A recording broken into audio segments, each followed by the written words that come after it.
Hey, everybody.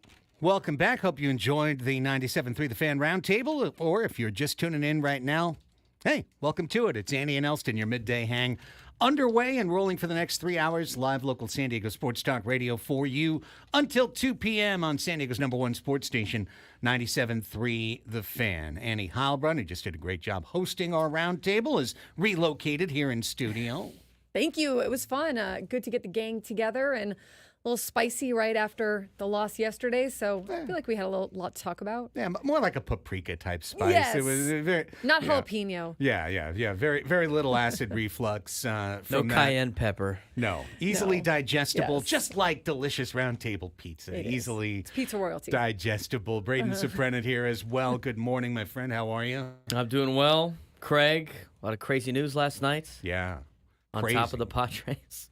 So, as you know, if you're a regular listener to the show, the 11 a.m. hour is our Padres deep dive hour, and we do it for you every day during the season, and hopefully we get to do it deep into October. We'll find out, or at the very least, do it early into October, you know? But we are going to vary, at least just at for a segment, maybe for no more than a segment, and right back to the Padres. And by the way, this hour is brought to you by Frozen Ropes Baseball and Softball Training Facilities, now introducing the Freezy Batting Cage membership for just $79 a month. For more information, visit SanDiegoFrozenRopes.com. But this morning, late enough, didn't even make the newspaper, caught many people flat-footed, an announcement made by the Pac-12 Conference, an official press release that was sent out about 6 o'clock this morning, saying, ushering in a new era, the Pac-12 Conference strengthens its legacy by welcoming 4 respected academic and athletic universities. Okay, what does this really mean? The Pac-12, which saw 10 schools leave to go to scatter to various super conferences, whether it was the Big 12 or the Big 10 or the ACC. That dropped the Pac-12 to the Pac-2, Oregon State and Washington State. And they had 2 years to either regather their conference or go somewhere else. Right. We talked about it at length a couple of days ago when Mark Ziegler put out it could be this, it could be that, kind of analysis piece. The least likely version seemed to be Mountain West schools ditching the Mountain West to go to the Pac-2/12. There was talk about a dissolution of the conference. There was talk about inviting Oregon State and Washington State into the conference. But instead, we've got this, what I can only describe, looking at it on the surface, guys, I can only describe this as a half measure. 4 teams, and 4 of the best teams, to be sure, maybe arguably the 4 best teams in the Mountain West, the Aztecs, the Fresno State Bulldogs, Colorado State, and Boise State. These 4 schools, just fell. That doesn't believe. Belief. Stop putting that. We got to stop putting that sign. Yeah, panic meter now. I just went from that 2.5 just to escalated 8. for sure. Right now, the belief sign falling like You this. know what? Maybe that's for the Aztecs. The Well, that's belief it. in this conference just fell off the wall. If I was talking Padres right now, I'd be legitimately nervous. But I we're agree. talking That was a Aztecs. We're talking San Diego State. That's our sign right But we're there. talking Aztecs, and the Aztecs are crashing. The sign is crashing. I just don't get it. And, either way, either one of you and both of you, I want to hear all the response. But, I see this, and I just don't understand how San Diego State's better off than they were yesterday. Well, I definitely want to hear Braden's take, but it seems like good news. It's at least from what I could tell was being received around, I don't know, social media, or I guess the pundits who talk about it, who talk about reassignment or whatnot. But it doesn't look like it changes. I'm still kind of trying to catch up to what exactly it changes. It seems like it's kind of like the same as the Mountain West, but under a different name and maybe some different schools. And is this going to be something for them where it's better in several years down the road? Like, you had to make this move now, and it's going to mean that you're better off 5-10 years down the road than staying in the Mountain West? Or that's kind of how I read it. They're that's what making a they move think, now I for the think. future. Yeah, but what do you think, Braden? Well, I just think after what we talked about on Monday in the Mark Ziegler article about what the offer was from the Big 12 to join, which, by the way, that was when the Big 12 didn't think Colorado was going to jump, and they kind of panicked, and they were talking to San Diego State about a half share, and in that article by Mark Ziegler with J.D. Wicker commenting that, like, we didn't want to have a half share, I looked it up. The 4 schools that they added from the American Conference, that would be, and the independent, which was BYU, Cincinnati, UCF, and Houston, all have a half share. Their payout last year was $20 million as a half share. Their current payout, San Diego State's, right now in the Mountain West, is $5 million. So taking a half share for the Mountain West was going to be, a half share from the Big 12 was going to be way more than the Mountain West in terms of the money payout. And you're going to be at a power conference, and you're going to be the best basketball conference in the country. So there's a lot of pros to that, but the downside was travel and a half share after paying an exit fee. Well, now with Tupac turning into six-pack, you are going to pay $17 million in a exit fee, which, by the way, the Pac-2, Tupac, said they would cover some of that. So I guess you don't have to worry about all of that money.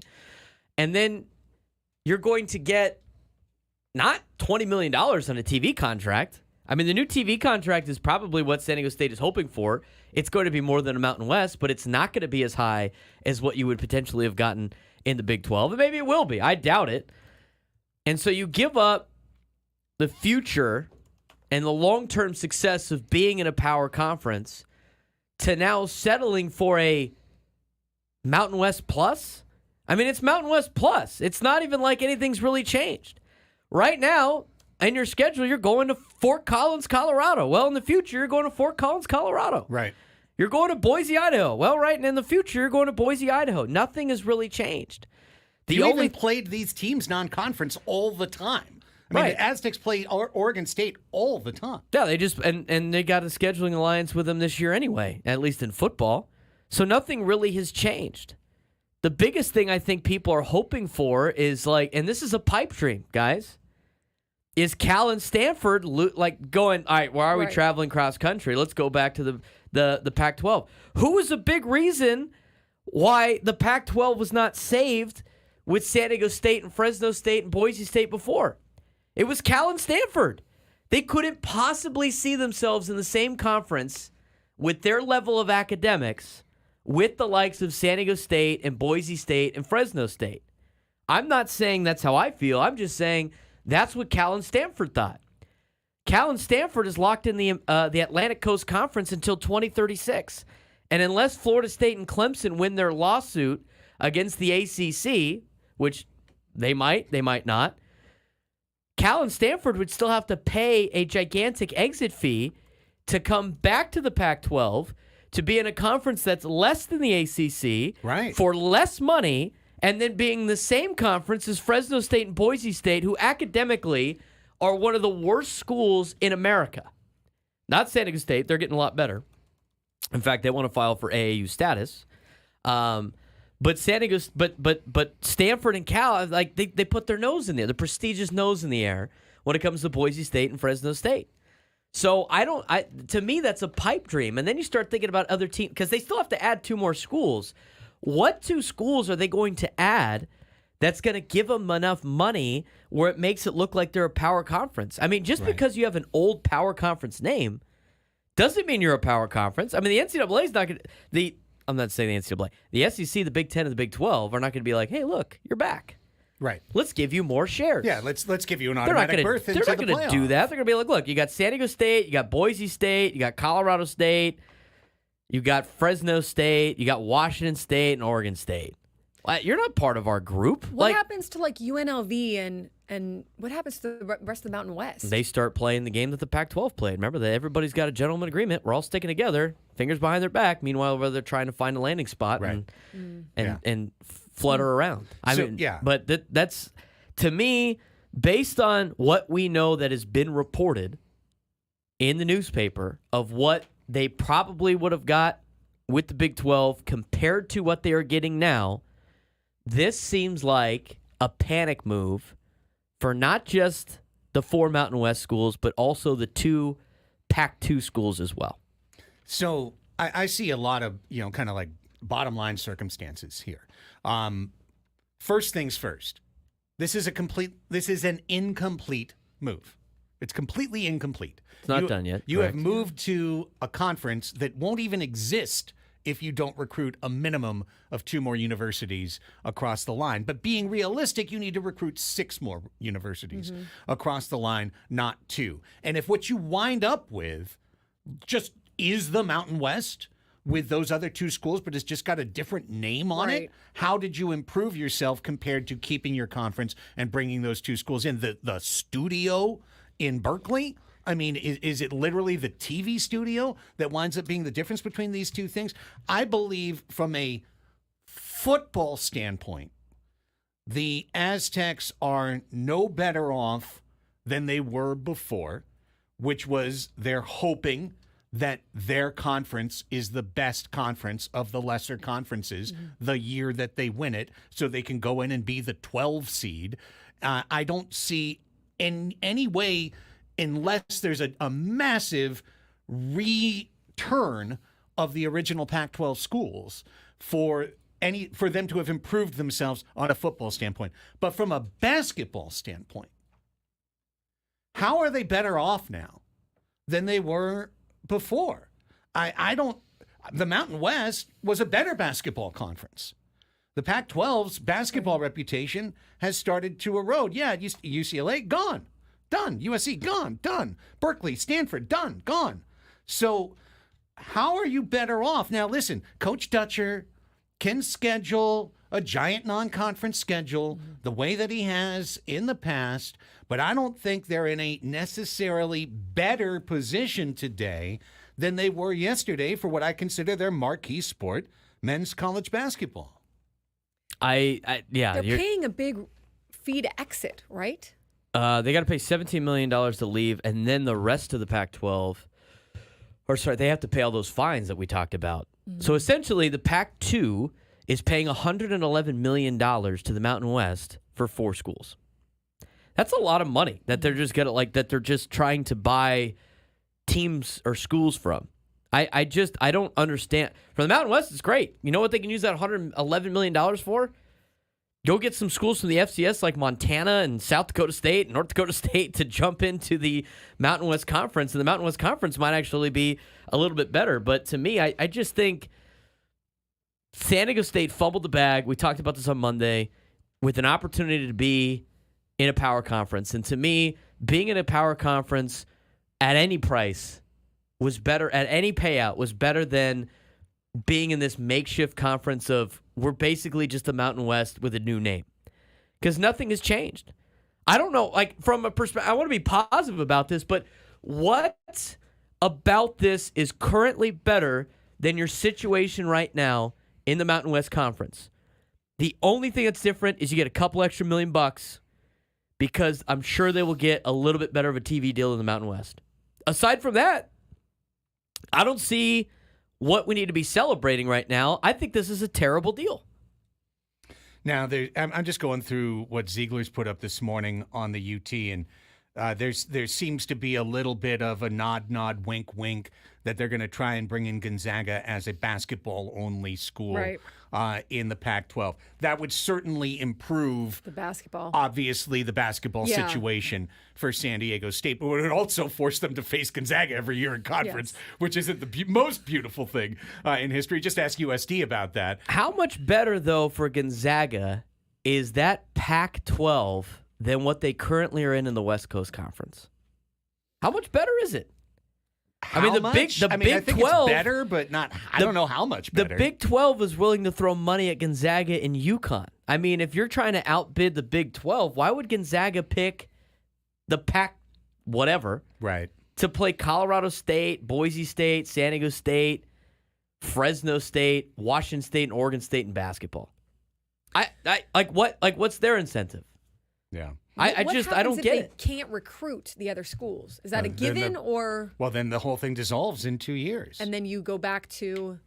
Go back to nothing. You'd be loose. You don't automatically go back to anything. No. The Mountain West would be like, They moved on. No, this is important to know. You're screwing the Mountain West Right. You're an They're not embracing you, taking you back with You're open an original arms. member of the Mountain West. Let's hey, we got to put this out. You're an original member of the Mountain West who last year was about to bolt for the Mountain West, put out the signal, sent the letter to the Mountain West Conference, we're out of here. And then the Pac-12 disintegrated a week later, and they were left, no, we didn't mean it. Remember that that was a whole thing last year. That was a big stink last year, and then the Mountain West was like, no, you don't. You're not going to do it. You're not going to just walk away from us. So they were already on shaky ground there. Now they're straight up screwing the conference. The Mountain West is facing an existential crisis. Yeah. So, yeah, you're done with the Mountain West. You've absolutely stabbed them with a red and black dagger in the back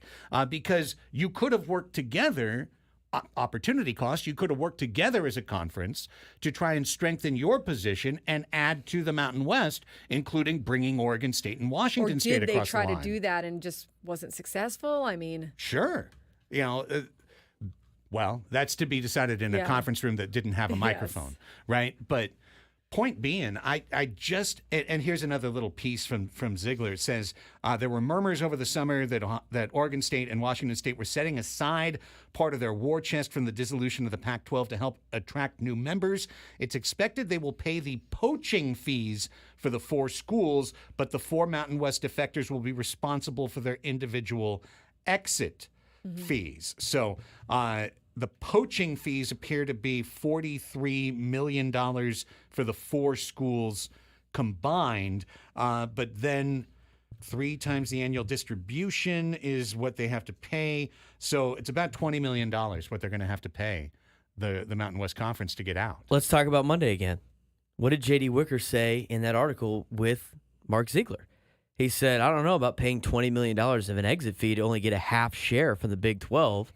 A half share of the Big 12 is $18 to $20 million a year before college football playoff payouts, which the Big 12 gets a bigger percentage than any group of 5 school. Big 10 and SEC get the most, followed by the Big 12. And before NCAA tournament payouts, which, by the way, the Big 12 Conference has the best basketball conference in the country. They're going to get like 8 to 10 teams in the tournament anyway. That's going to equal like 20 to 25, maybe $30 million a year as a half share. They didn't want to spend the $20 million to get into that, but they're willing to spend $17 million to enter into the Pac-2. That's not going to have the same payout that the Big 12 had. It's going to be less. It will be more than the Mountain West, but it's going to be way less. So in paying $3 million less in an exit fee, you are getting way less. You're not joining a power conference. You screw your basketball team over with the conference that you're putting your basketball team in, and nothing really has changed. This strikes me as we screwed up last year, and we need to find a way out of this situation as quickly as possible. Let's sell to everybody that the Pac-12 is great, and everything about the Pac-12 is still the same, and we can be the Southern California flagship. But the Pac-12 is not nearly as good without SC and UCLA. It's not good without Cal and Stanford. It's not good without Washington and Oregon. It's not good without Arizona and Arizona State. And shoot, if they had Utah, it would be a lot better. But they don't have Utah or Colorado either. Yeah. It's literally the exact same conference. It's the same conference. With Oregon State and Washington State, and the name is different. I don't know what TV executives at ESPN, Fox, TNT are going to be like, you know what? This is a gold mine right here. Yeah. We're going to spend a ton of money to broadcast these games at 7:30 at night, when, by the way, all of them already have West Coast entities that kick off at 7:30 at night. Right. Big 10's got it. Big 12's got it. ACC's got it. Who needs them? They a couple extra more games? They're not going to get the money they think they're going to get. Now, Boogie in the chat. Well, CBS might. Yeah, there you go. Back on CBS Sports Network. And you're on CBS Sports Network. Playing at 8 o'clock at night. Wow, we really upgraded. 5 years ago, we were on CBS Sports Network playing 8 o'clock at night, playing Colorado State, wondering why no one came to our game. But this time, we can play Colorado State at 8 o'clock on a Saturday night on a different network. I'm sure it'll be better. Is there any chance that the other schools were going to jump, and if they didn't jump, they would have been left with just being part of this weird Mountain West? Like, did they kind of have to? I wonder if they had to do this because the other ones, it's 4 schools that are jumping, right? Okay, here's where I would push on that is that these are the 4 best schools in the Mountain West. So they weren't going to lose the bus because the Hawaii Pac-12 took wasn't Hawaii, leaving. New Mexico, and UNLV. So this was the top crust of the Mountain West. Right. Surely they all negotiated in concert. This has been something that's been going on for a while. But I bottom line this as an incredibly sloppy mess in the incredibly sloppy mess that is college realignment. And NIL era, transfer portal. College is crazy. 60% of the players playing on different schools year by year by year. That's an exaggeration. I just threw that number out in my mind. But every team is everywhere else. And honestly, my entire lifetime since I've been here in San Diego, 1990, San Diego State has wanted to be in the Pac-10, which then became the Pac-12. It's always been the dream of the athletic department to be one of the respected schools on the West Coast in the Pac-10 and not a little brother out there. Well, this is the classic meme of Fresh Prince of Bel-Air walking into the empty living room. I mean, they finally got the house they wanted, and they walked in, and there's no one there. There's no one there because all the schools that you need for the Pac-10, Pac-12 to be real are all somewhere else. A Pac-12 without USC, UCLA, Stanford, Oregon, Washington, and Cal is a joke. It's a complete joke. What is it? It's the Mountain West. It's just the Mountain West. Which So, is what the Mountain West WAC in a new was. dress. Which is what the WAC was. Remember when they left the WAC to form the Mountain West? It was Yeah. all the same schools. They Right. just changed the name. And you know what they did?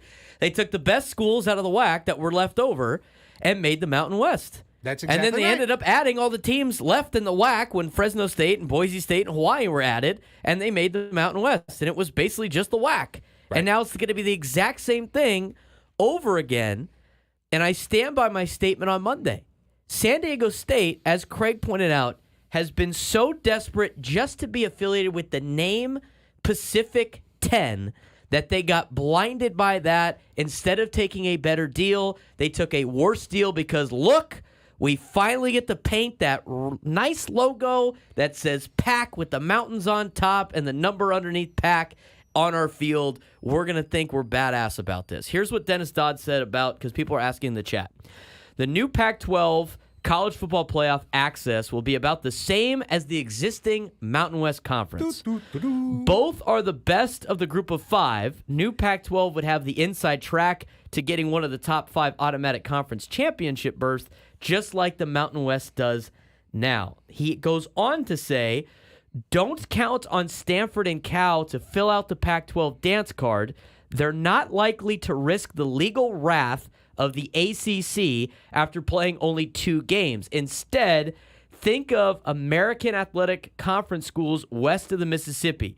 UTSA, University of Texas San Antonio, Memphis. Also, a source tells me remaining Mountain West Conference could scatter to the 4 wins instead of retrenching. So all of those schools could just disperse to other group of 5 conferences, and you might be adding UTSA, Memphis, maybe Tulane. Oh. Does that make you better than what you Makes were you before? a joke.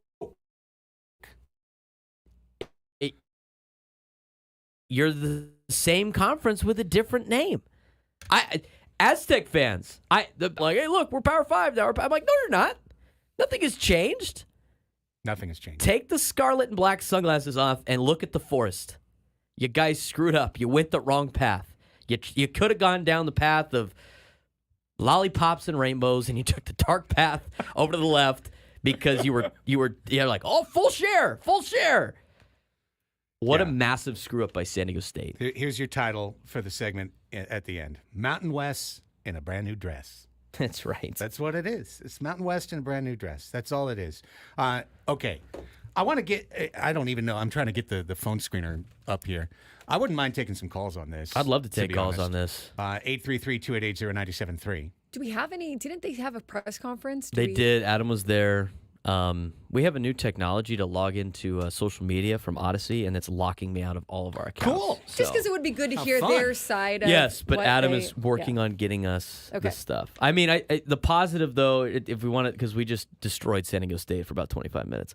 The positive is they will be getting more money than what they're currently getting in the Mountain West. That is a positive. You trim the fat of the bottom of the Mountain West, but aside from that, that's it. It's not like it's the same Pac-12.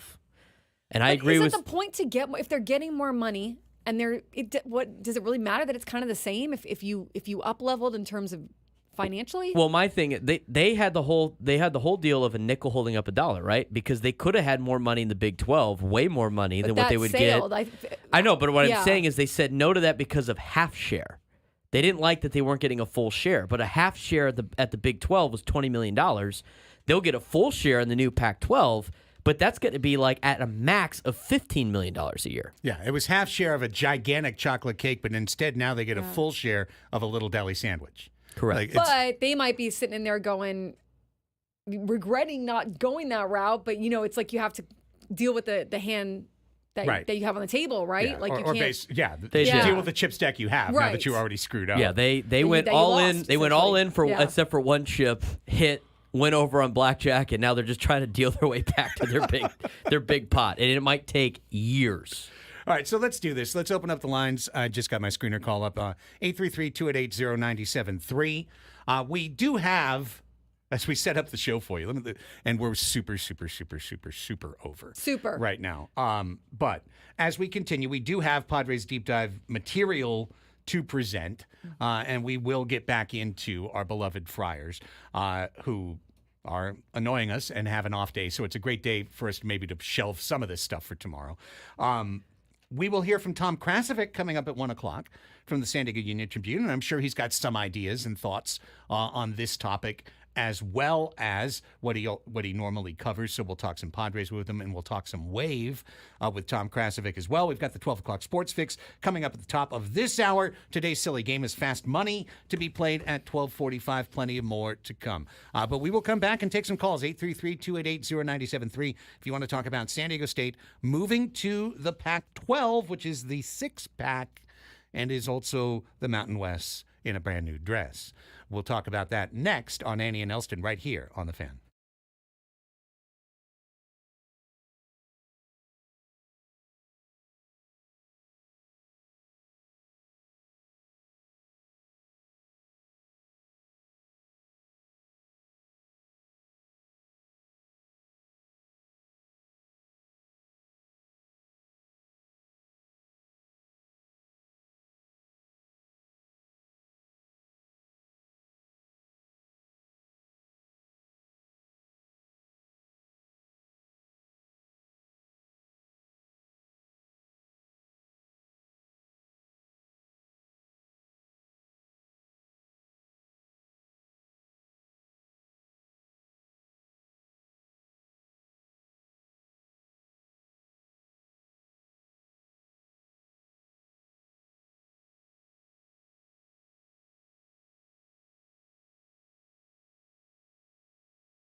Baseball coverage on 97.3 The Fans, presented by T-Mobile. Switch to T-Mobile and you can get tons of benefits and still save on every plan. Save on every plan versus AT&T and Verizon. Use their savings calculator to find out how. Go to T-Mobile.com/switch. All right, it is the Padres Deep Dive Hour, which turned into the Aztecs half hour, to be sure. Aztecs Pac-12 Deep Dive Hour. Yeah, it was going to be an hour, but it's actually a half hour, just like they're going to a conference, but it's actually half a conference, the 6-team Pac-12. Tupac is now six-pack. Six-pack. I do like six-pack. I do like six-pack, too. I guess that's a plus. The conference you play in, six-pack. If you would like to call and talk about that, 833-288-0973. We're doing something we don't normally do in the 11 a.m. hour, which is open the lines. So, in fact, the key was rusty. It took us almost the entire break to unlock the phones, but here they are, 833-288-0973. If you do want to call and talk about the Aztecs, the move, if you think that we're completely off base, saying that this seems like a year-late half measure that doesn't substantially improve the university's fortunes in any obvious way, please let us know. Adam's cooking up some of the sound bites from today's press conference on Montezuma Mesa, and we'll present their side of the story a little bit later as well, and give them that equal time, so to speak, even though there's no actual obligation for us to do that, but we will do that. But in the interim, I'm not going to sit here and just hacksaw it and go, why aren't you calling? We will go ahead and transition and talk some Padres. But again, with the knowledge that if you do want to dial in about the Aztecs, you can. 833-288-0973. When we talked about this series against Seattle at the beginning, Annie, and we talked about the two strike throwers that they were going to face, George Kirby and Brian Wu, guys who are just always around the plate. I remember saying to you that it could go one of two ways. The one way where you are knocking the guy around because he's around the plate and you're around the plate with the barrel of your bat. And the one where it's a perfect game on 45 pitches through 5 innings. And we got to see both of those things in 2 days. George Kirby was around the plate and got knocked around. And last night, Brian Wu, a little bit of an unusual pitcher, 6'2", but throws kind of almost like a 2/3 arm slot, maybe a little tough to read. They had never seen him before. But Brian Wu did the perfect game in 5 innings, 47, and in fact took a perfect game into the 7th inning. Yeah, 19 up, 19 down for Brian Wu. 81% fastball in that game. He went 81% fastball usage in that game, and he just was hitting his spots and keeping everybody off balance and doing it well. That is a type of pitching performance that if the Padres aren't in the position they're in, you kind of tip your cap. You're like, this kid's good. That was a kind of cool to watch, but the Padres are trying to win every game as they try to head to the postseason here. So it was a bit of a frustrating one, I think, but then they were able to get a little something going with Fernando Tatis Jr., break it up a little bit in that 7th. And I thought, he's right. He said after the game, you never want to be on the opposite end of a perfect game or a no-hitter. And honestly, even momentum-y, I know momentum is such a, it doesn't really happen in sports, really, the way that we all use the word. But you don't want any kind of demoralizing failures at this point, right? Like, you don't want to be no-hit at this point where you're trying to make a postseason push. So, but they just couldn't ultimately get enough done. The error, I don't think, helped. The walks, I mean, every guy that they walked, or three of the walks and a hit batter all scored between And those are the King 4 runs that beat you. Otherwise, you win 2-1. Right, exactly. And Morahone let up, and he had the walks too. So I think it wasn't their cleanest game. It wasn't a game that, you look and you go, oh, that was our best game. But you got to flush it, and you got to get ready for the Giants. That is correct. The Padres are not on the right course right now. It was a week ago Tuesday that we were together after that Labor Day win. And I remember saying to you across this desk, they need to go 8-2 in their next 10. And you said, well, hang on, what are you talking about? You've been saying 500's okay for a while. And I said, yeah, it was okay then. It's not okay now. And point of fact, since that day, they've gone 4-4. But they've also gone 2-4 in their last 6. So that's not good enough to get you to the position we were dreaming of, which was to get to the end of this week in clear, undisputed playoff status. where you're now starting to think about your rotation. You're starting to think about lining things up right. You're starting to think about making that last week a tune-up week instead of a survival week.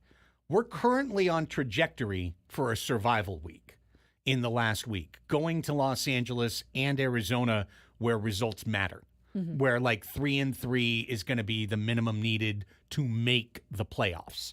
And something less than that could put you out. And we don't want to be in that situation. We don't want to be going to game 161 going, well, the Padres must win the next 2 games. Or they've got to win one and they need the Mets to lose and they need the Braves to lose. And they need, and all this other stuff that needs to happen all around the league. We don't want that. And we don't have to have it. We don't have to have it. Yes, the team is 6-7 in their last 13. But you asked a great question on the roundtable. You asked us to wheel out the panicometer and where is it? And for me, it's still 2.5 because I look at this setup for the weekend. It's the ideal setup for the Padres. So I can't bet against them on their ideal setup. They're going to San Francisco. Listen, they haven't beaten San Francisco in a series yet this year. They went 2-2, they went 1-2, and they went 1-2. It's the Rockies and the Giants, man. It is. Hey, that's 14 losses this year. Colorado and San Francisco. That's 14 losses. I throw the Angels into that bucket every time. That was a lousy series for San Diego. That's 17 losses this year that you're looking at now and absolutely regretting if you have any sense of self-awareness within the Padres. You're regretting those games. So that said, you don't have to go lose 2 out of 3 in San Francisco this weekend. You don't have to go get shoved on by Logie Webb on Friday. Like, this team is better than San Francisco. And San Francisco shows that week after week by getting drubbed. They're under 500 for the year. And if the Padres can just take care of business this weekend, every other team in their dogfight is playing their toughest series, essentially, of the rest of the year. This is your weekend to move, and they need to move.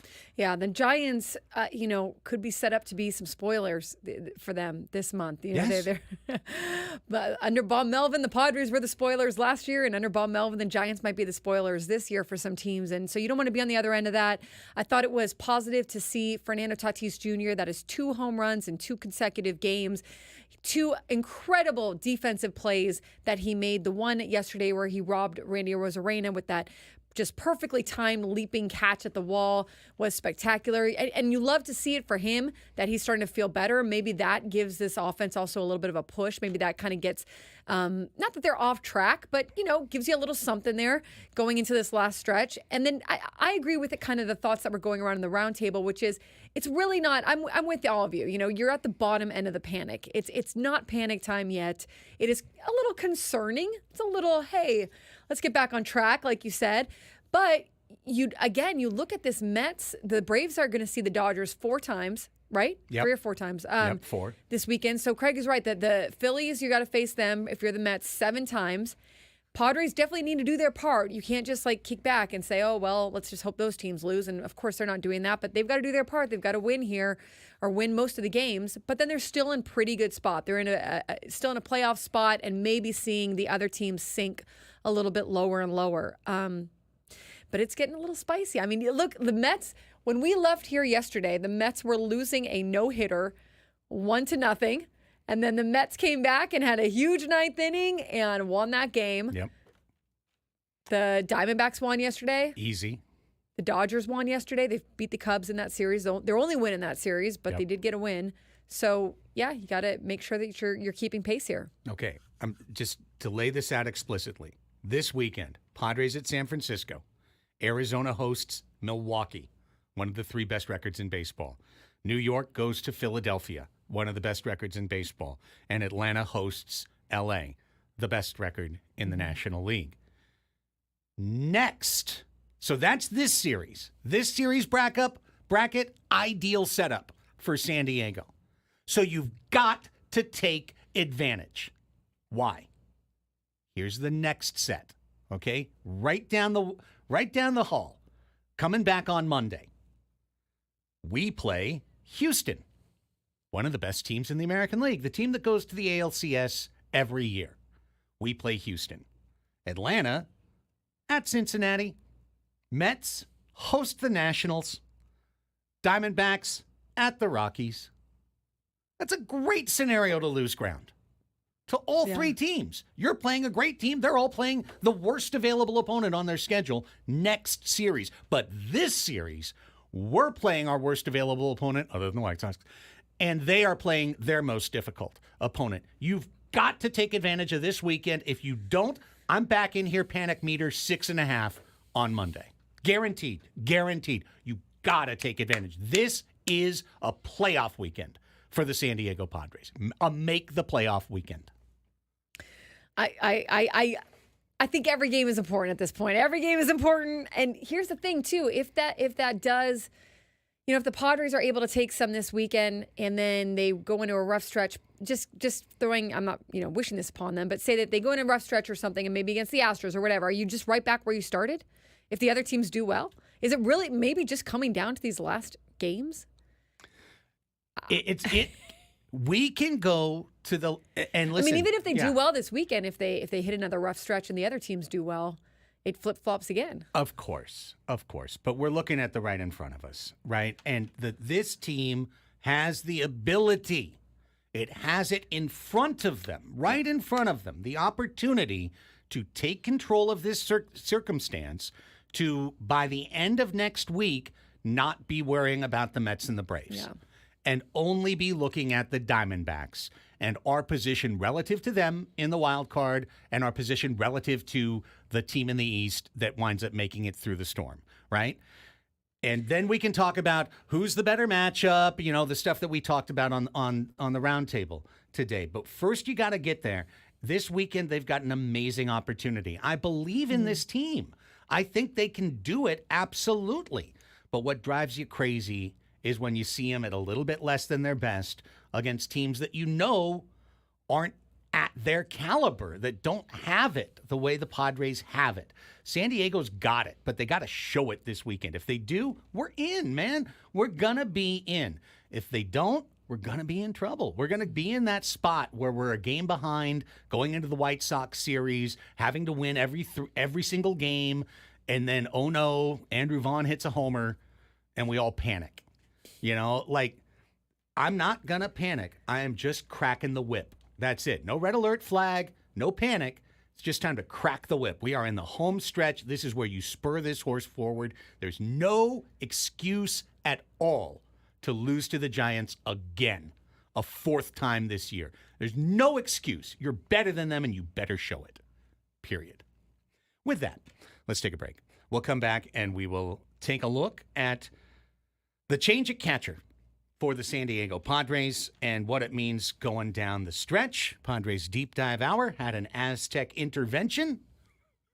We'll talk more Aztecs later, including at 1 o'clock with Tom Krasovic, as we return right after this on San Diego's #1 sports station, 97.3 The Fan.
11:52. This is a short segment because we had a really long first segment about San Diego State moving out of the Mountain West and joining 4 Mountain West schools, going to the Pac-6, which is still calling itself the Pac-12. Six-pack. Six-pack. We'll talk about that a little bit more as the show continues.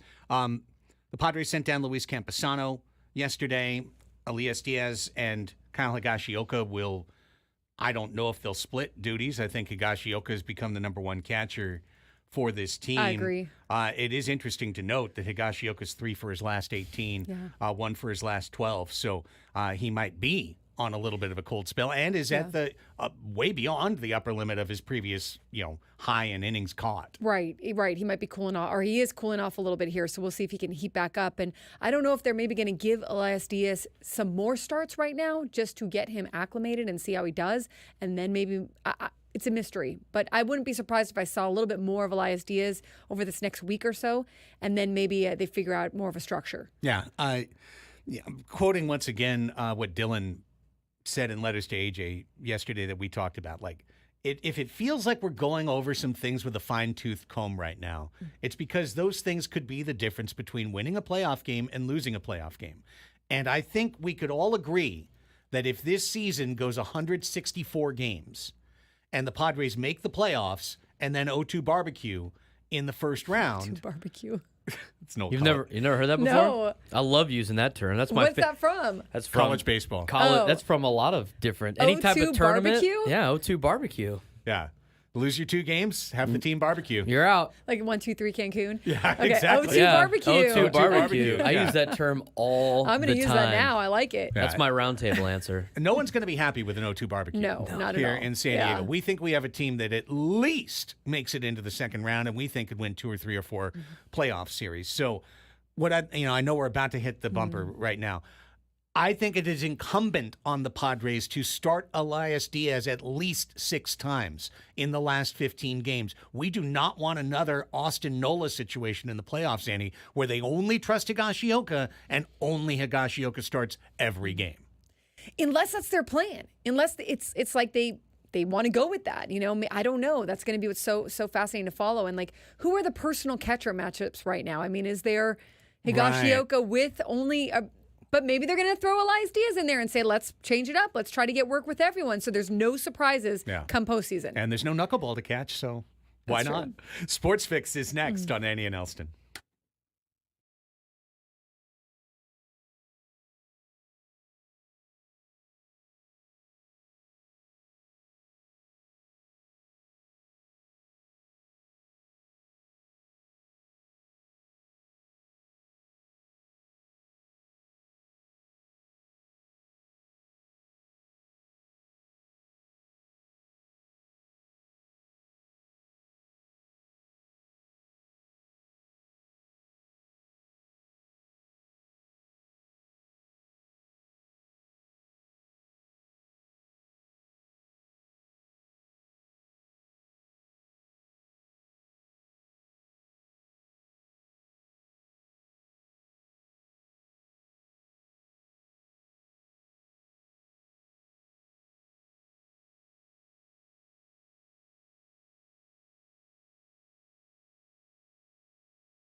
12 o'clock on a Thursday. Welcome back, everybody. Your midday hang. Annie and Elsten rolling into our second hour of the show today. Third hour overall, if you count the round table, which Annie and I do because we were both there.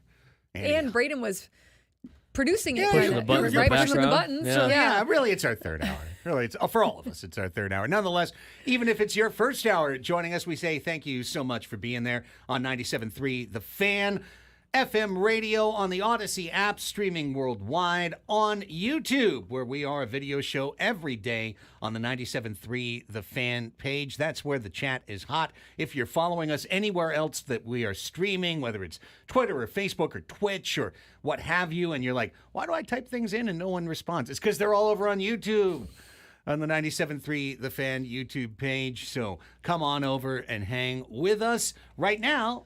Time to hang with us as we bring you the sports news of the day.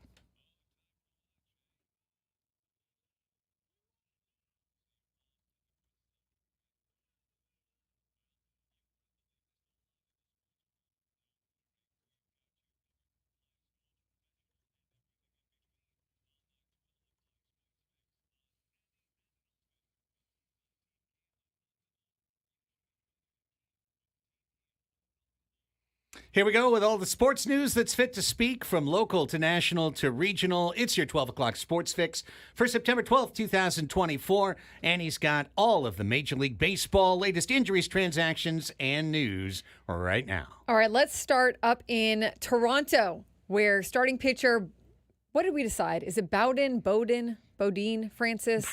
That was the sourdough company. Right, however you want to. Bodine Francais. He lost his no-hit bid in the ninth inning on a leadoff home run to Francisco Lindor. It was a heartbreak that felt all too familiar because just 18 days ago, on August 24th, Francis carried a no-hitter into the ninth at Rogers Center and also lost that on a leadoff homer to the Angels' Taylor Ward.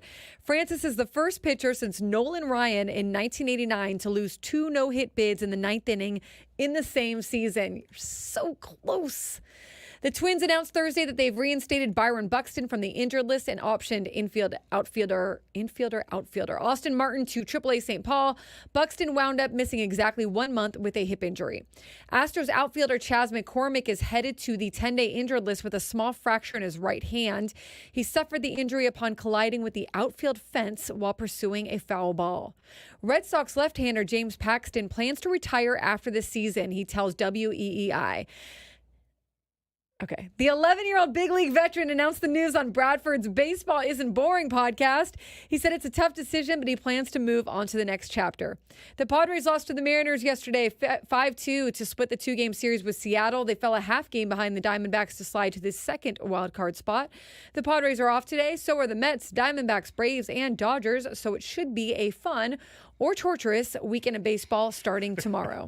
I know which way I might be feeling, but as long as we win, it's all good. Here's your baseball scoreboard with Braden. All right, baseball scores, as I want to pull my hair out with all the BS that we have to deal with today. All right, let's get to the scores. Password problems. Do you want me to read the score? I have the scores right here. Go ahead. Just okay. yeah, please. I like lots of scores. You This can't is going tease great. us This is like going that. Great. Okay, hold on. Let's just stall, Braden. Stall. All right. Well, I got St. Louis beating the Reds 4-1, bottom of the seventh right now. Colorado and Detroit tied 2-2, bottom of the seventh. Houston over Oakland right now 2-0, top of the fourth. And later today, you've got Miami in Washington at 3:45 p.m. Tampa Bay at Cleveland. That's at 4:15. Boston at the Yankees. That's at 4:15 p.m. Texas at Seattle, 6:40, and Milwaukee at San Francisco, 6:45 p.m.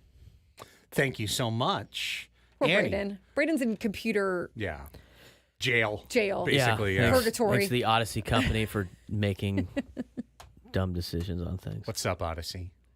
What's up, Odyssey? What's up with your computers, man? Here's what I got for you today. San Diego Wave FC has agreed to part ways with forward Sofia Jakobsen, one of the original San Diego Wave. That ends 3 years with the franchise, opens up the native Swede to play overseas. San Diego Punto Football reported 2 weeks ago that she already has a contract agreed to overseas and will be heading there. I think she might have literally stuck around for Alex Morgan's farewell match. Jakobsen joins Alex Morgan, Abby Dahlkemper, and Sierra Engie as all players who have left the Wave during the second half of the campaign. She played 52 matches with the Wave, starting 30. Arsenal has announced that manager Mikel Arteta has signed a new contract that will run through 2027. Arteta's previous deal was due to expire after this season. The Gunners have now tied up their Spaniard coach for another 2 years. The Sacramento Kings are reportedly bringing in Jay Crowder for a tryout. The 12-year veteran forward ran with the Milwaukee Bucks last year. That, according to Fox 40's Sean Cunningham, in case you're curious. And the San Diego Seals have announced their home opener date. The Seals will take the floor at Pechanga Arena on December 1st, where the first 1,500 fans will receive a Trevor Baptiste bobblehead.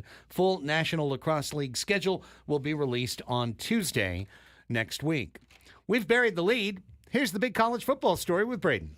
All right. Still in password help, but I'm ready to give the college football stories for you. It's unbelievable. The circles that I have to go through just to get on the station's Twitter account. Reggie Bush is safe after an attempted break-in at an LA area home. Former football star Reggie Bush was at his Encino home Tuesday night when 3 male suspects attempted to break in, the LA Times reported Wednesday. Everyone is safe, Bush said in a text message to the newspaper. LA Police Department told the Times that a resident of the house reported hearing a window break and broken glass was found outside. Police said nothing was stolen and that the 3 male suspects dressed in black were seen leaving the scene. Bush starred at USC and in the NFL, of course, and went to Helix Charter High School. So some scary situation for the Bush family. Glad that he is safe. Yeah. Other college football news that we talked about earlier today. Boise State, Colorado State, San Diego State, and Fresno State will join the Pac-12 in the 2026-2027 academic year, they announced Thursday. Pac-12 Board of Directors unanimously approved applications from the 4 Mountain West schools, which will join Oregon State and Washington State, Conference 2 remaining schools following the league's collapse in the summer of 2023. How big is that Board of Directors, by the way? There's only 2 schools. Is it just the huge. 4? Both ADs and presidents are like, yeah. What do you think about this? Come on, we're kind of on the fence. I don't really know. Should we bring in the SIDs? No, leave them alone. Come on. Could you imagine the SIDs part of this conversation? What do you think? Well, I really don't like traveling to XYZ. Quote, for over a century, the Pac-12 Conference has been recognized as a leading brand in intercollegiate athletics, Pac-12 Commissioner Teresa Gould said in a statement. We will continue to pursue bold, cutting-edge opportunities for growth and progress to best serve our member institutions and student athletes. I am thankful for our board, it cracks me up, for their efforts to welcome Boise State, Colorado State, Cal State University, Fresno, and San Diego State University to its conference. An exciting new era for the Pac-12 Conference begins today. Pac-12 is expected to be in position to help the schools with exit fees. Mountain West bylaws require departing schools to pay an exit fee of roughly $18 million with 2 years' notice, which was what the 4 schools expect to pay, a source said. That number would jump to $36 million with a 1-year notice, so that's why they got it done now. Pac-12 is expected to be in a position to help the schools with exit fees, in part due to withheld media rights distribution fees to departed members of other conferences. The conference would be subjected to $43 million in poaching fees, as outlined in the scheduling agreement between the conferences this year that resulted in Oregon State and Washington State playing 6 Mountain West opponents. We are ecstatic to be joining the Pac-12 Conference, according to San Diego State Athletic Director John David Wicker. While we are grateful to be a founding member of the Mountain West for 26 years of success in the conference, we are excited at what lies ahead with these new opportunities. President of San Diego State, I had it here for a second, and Adela De La Torre had this to say: joining the Pac-12 opens the door to exciting partnerships and financial growth, all of which will contribute to the success of our student athletes and vitality of our university community. That is just the beginning. We are poised to attract even more top-tier talent, compete at the highest national level, and identify new opportunities that will benefit our one San Diego State community and the San Diego State region. Washington State's president went on to say that they are excited to help build a conference together those 6 are going to add more schools that, quotes, are going to be at the same competition level as the Big 12 and the ACC. We will see where that goes, but more to follow on that later on in the show. Only NFL news that I want to report on. Bills are at the Dolphins tonight, 5:15. You can hear it right here on 97.3 The Fan. Miami's favored by 2.5 down in Miami Gardens, Florida. Running back by committee tonight for the Dolphins. Raheem Mostert probably not going to play. Achane is a game-time decision. We'll see what the Dolphins have in store for Josh Allen and company tonight, 5:15 Pacific time, right here on 97.3 The Fan. That's it for me. I'm going to go back into password hell. Yeah, I did fail to mention and intended to mention last night's big WNBA game, which was Las Vegas Aces beating Indiana 86-75. And in that game, Asia Wilson set the WNBA single-season scoring record. So congratulations to Asia Wilson, scoring over 939 points on the season. Caitlin Clark went 1 for 10 from 3 last night, 6 for 22 overall, finished with 16 points. Indiana falling to 19 and 18. And there you go with your 12 o'clock sports fix for Thursday, September 12th, 2024. That light baseball schedule just means our anxiety gets to percolate over the day. Especially with no other teams playing that are in the race as well. Isn't there one? I want to say there's one. Yeah, Atlanta Dodgers should go today. Oh, right? Atlanta Dodgers. My bad. Well, that's a big one. They're not playing today. They're not? Okay. Oh, did they play Thursday to Monday? They do the Friday Monday Monday. wraparound series? Friday, Monday. Why are they wrapping around? I don't know. Yeah, they're playing on Monday at 7:20 Eastern. They don't play today. That's weird. There's only games today are the ones that Annie mentioned that are currently playing. Marlins are at the Nationals. Rays are at the Guardians. Red Sox, Yankees. Nobody cares. Rangers, Mariners, Brewers, Giants. There's your 8 games today. 2, 4, So the 6, Giants 8. play today. Maybe they can burn their bullpen out. Bird against the song on the Brewers. hill. Yeah. And they didn't announce their rotation, but it's going to be Webb. It's going to be Webb. They did. The Padres did get some hits off Webb, didn't they? Like they 10. did. Yeah. So maybe there's a And then guess what good happened? omen there. I don't even Bing, remember. bonk, bink, 4-6-3. Bink, bonk, bink, 6-4-3. He locked in. Webb locked in. He gets double plays. Yeah, that's the thing. Logan Webb, we were up 1-0 with the bases loaded, nobody out, and Xander at the plate. And then bing, bonk, bink, double play. And that's what Webb does. He just relentlessly throws 2-seamers and has you ground the ball to their infield. Good thing we're done with the sports fix because the access to Twitter will probably not be until tomorrow. Wow. Twitter has locked us out now. How Suspicious, fun. suspicious activity. Thanks wanna a lot. play. New software that we had to use. Wow. Appreciate it. Is it like stationed in Brazil? No. So Twitter's like predisposed to lock it out right now? The company wanted to save our passwords on a safe spot, so they made us use this website that I will not say what it is to store all our safe passwords. But they changed all the passwords in order to refresh the thing. Makes sense. But instead of saving the new passwords on the website that has all the passwords, they saved the old ones, and so now it's been a cluster to try to get access to the new passwords. Ay, ay, ay. And in the process of trying all the things that they said to try, Twitter goes, this seems odd. Yeah. We're We'll going lock you to down. lock your count. You're going to have to wait. Lock her down. Well, bad day for Braden. They think you're a hacker. Yep. I'm just sitting here hacking away. Like that's what happened to the Poway Sportsplex website this week. It got hacked Oh, no. and then held for ransom. I didn't know people did that. What? Just Who hacks The Poway the Sports. Sportsplex website? I could see that for another website, not that one. Is it even intentional, or do people just have programs set up just to hack anything? It's And probably it just like what it is. It just like the Roomba accidentally picking up the dust on your floor, like it just accidentally hacked. It's like, I can get in Poway here. Sportsplex. They fixed Maybe they the wanted to problem. play some softball. I doubt they paid the ransom. I mean, like, how much do you think the domain Domain. Domain name for the Poway Sportsplex costs? Like $20? Like, I mean, seriously. Right? Like, how much Right. money? Like, all right, sick. We're gonna just make a new website. They probably signed up on GoDaddy when Danica Patrick was like, Yeah, right. Exactly. Hey, we need a Advertising website. What's the easy one? I actually squat on some websites. Do you? And I get offers every once in a while. From, Yeah.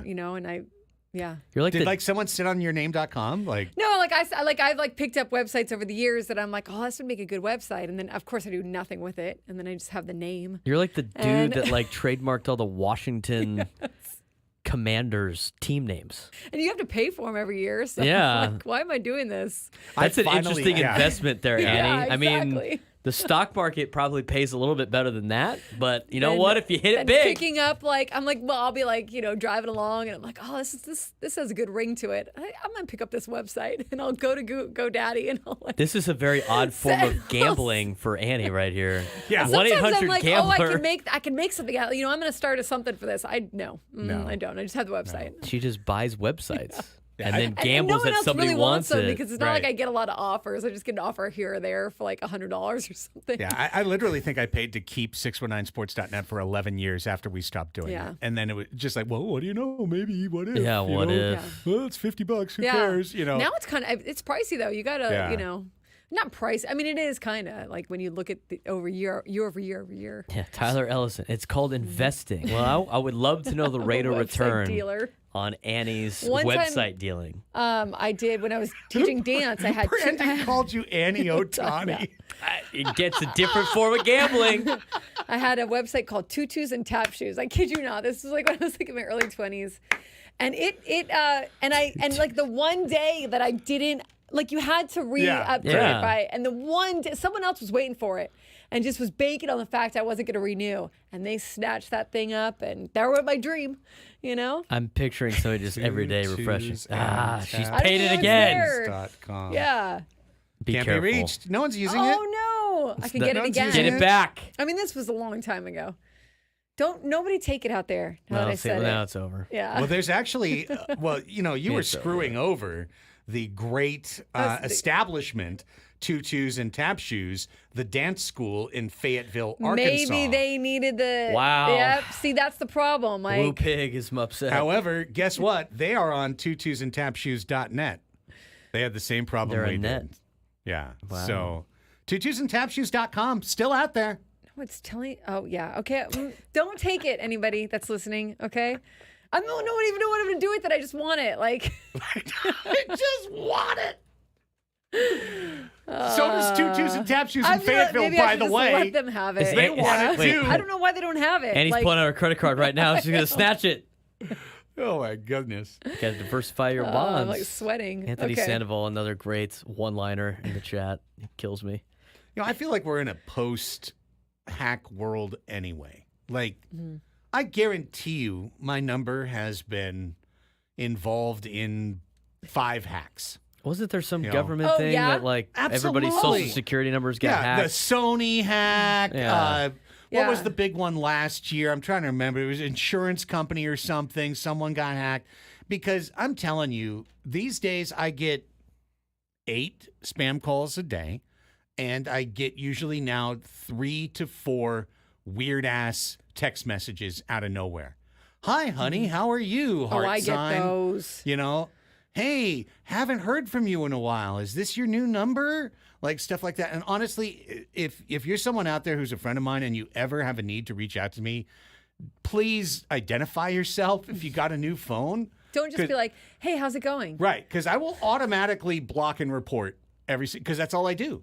Like now, if I don't recognize it, I just block, report every time because every single one I assume is a phishing scam where if I reply to it, next thing you know, somehow my bank account will be slowly siphoned away. But that's how I feel like we are in now. We're in a post-hack I world. get those, or I'll get those. Like, hey, how's it going? Hey, did you get my letter? Hey, Yeah. all those like weird. But think about the people who don't think about that and they reply, and who knows what they get pulled into. Older people. Yes, Preying on that's- older that's- people. That's not good. You go to a different level of hell That's right. for Yeah. doing that No kidding. S. I mean, I'm just thinking about like my grandmother's so naive on some of these things, and people try to scam her all the time. My mom saves her ass. I was like, my grandma's like 92 years old. What kind of level of P.O. You know what? Are you scamming 90-year-olds? Well, No and kidding. Adam is saying in the chat, the toll roads. Yes, I get the toll road one now too, but they're like, oh, you took the toll road in the Bay Area. I'm like, no, I did not. But I'll Right. get the Yeah, thing where yeah. it's like, you need to pay your toll before. Yes, the Bay Area. Yes, Brandon. I get scammed by the actual toll road anyway. Don't get me started on the 73. That was such a joke. Right, the actual toll road, fine, but like this is not even the. I went on toll the road we were actual on. Thank Pay you Your so much for Tolls saying that. website 5 straight days in a row, and they said your license plate doesn't exist, and then they sent me a fine going, you didn't pay it. Here's your $70 you have to pay. I was Yeah. so PO'd about that. I told you guys that somebody used my email, but not any of my financial information as a booking address for like 2 different hotel stays in Germany. What? Yes, absolutely. Like a month ago, I got the email like, hey, you're all set for 2 days staying in Signs, Germany. And it went to, and I was like, somebody has hacked me and is using and I called the hotel. And I was like, what's going on? I got, and it was like someone else's name, like Joey Ortiz. But they had a record of your actual the email that was used for the Wow. sign up was my Gmail address. And so I called them. I'm like, what's going on? Why did I get this? I didn't do, and like literally they went through on the desk and and like, well, okay, the credit card on here is last 4 blank blank blank blank. It wasn't me. So I'm like, okay, not my credit card. Why would you take my email for a hotel reservation Right. and not financial stuff if you could get to it, right? So you get the Seems spam, very sucker. weird. Literally. You got the Maybe spam, they, sucker. yeah, maybe they didn't want like maybe they were like cheating on their significant other and they wanted to throw it to you. And, Maybe. And they were like, I don't need the email confirmation. I'm good. But, I literally what if you started just put in yeah. like a random? I Craig, literally that's- started yeah. getting calls from Hilton and would say, instead of spam, it would say Hilton.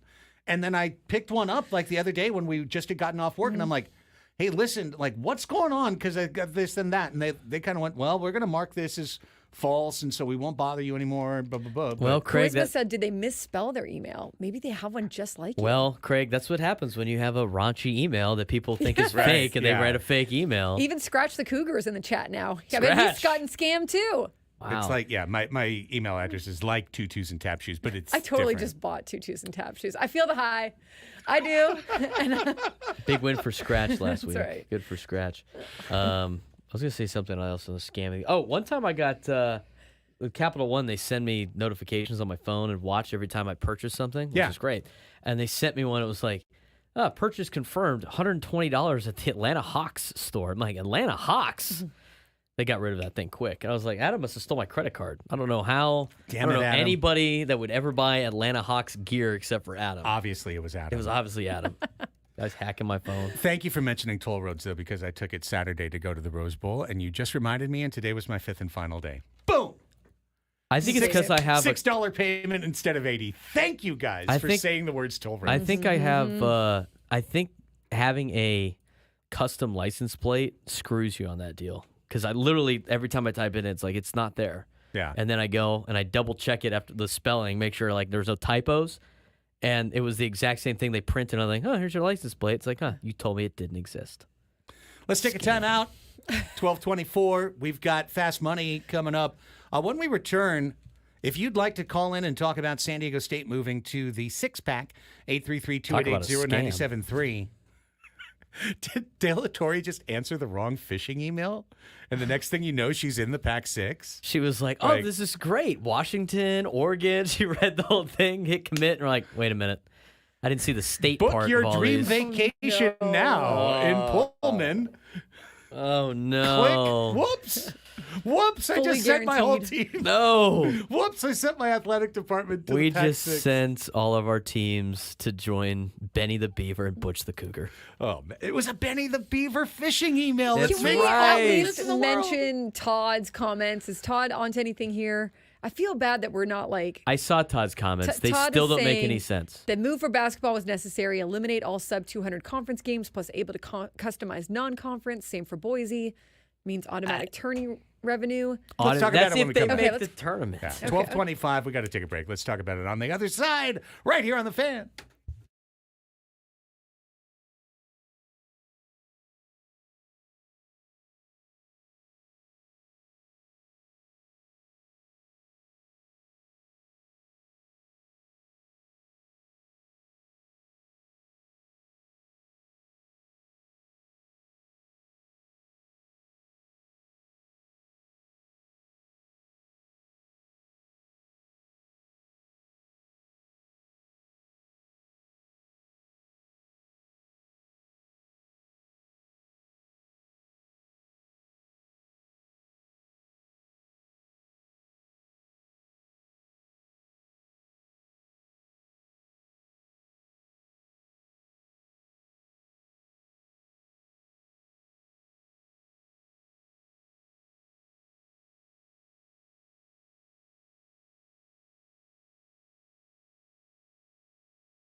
This hour on 97.3 The Fans brought to you by California Coast Credit Union. With MasterCard local, Cal Coast Credit Union members can earn 5% cash back on purchases made with Cal Coast MasterCard credit and debit cards every time they shop at participating businesses.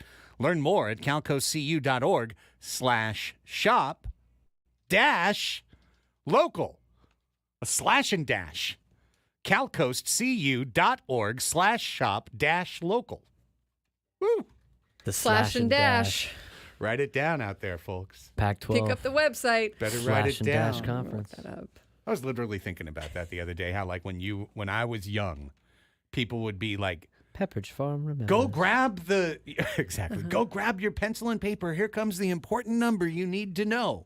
And then like you might miss it, and you're like, "No, the commercial's over. I need to go wait for it to come on again to get the number." Or for like sweepstakes Oh, and yeah. stuff. Right. You'd have to wait for it to come. Like, just like listening to music or whatever. You'd have to, Or couldn't have just to, call it up on demand. God forbid, have to go out and get the phone book. Look it up in the phone book. That's a pain in the butt. That's a Yellow lot pages. of paper that used to just be like, Think about that. They just drop those on your Just drop on your your- door, right? Just thud. Yellow pages, thud. White pages used to be a big deal. Oh no, I'm not listed, or I don't want to be listed in the white pages. Now we just talked about it. You get hacked by 17 different companies. Your number's in the hands of everything, everywhere, anywhere. isn't that crazy? Like, my mom would tell me about that. You're listed for the whole world to see your phone number. Yeah, And now it's like that's the last thing you would ever want.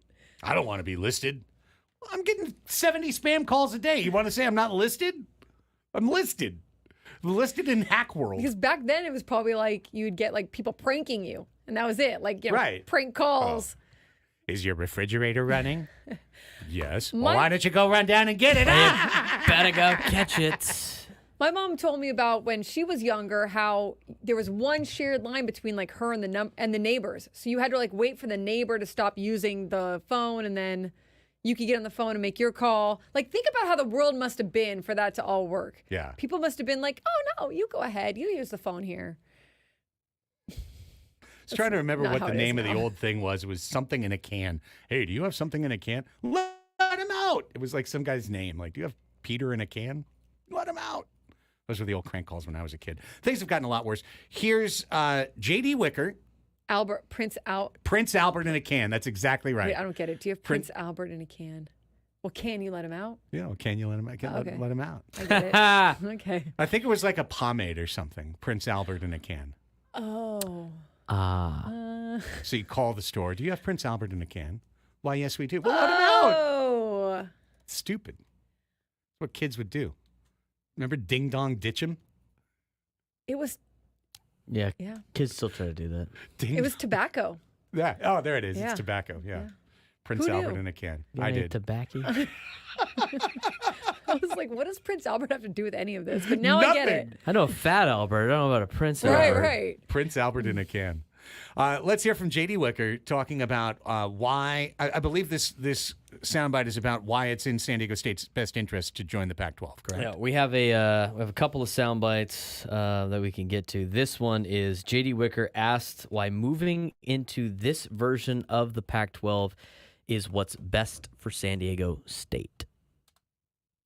JD, I think there are people who don't understand the intricacies of everything that's happening with this. They see that these are two of the Pac-12 teams that were left behind when other teams left, and even those two teams have tried to leave it, for other affiliations and conferences.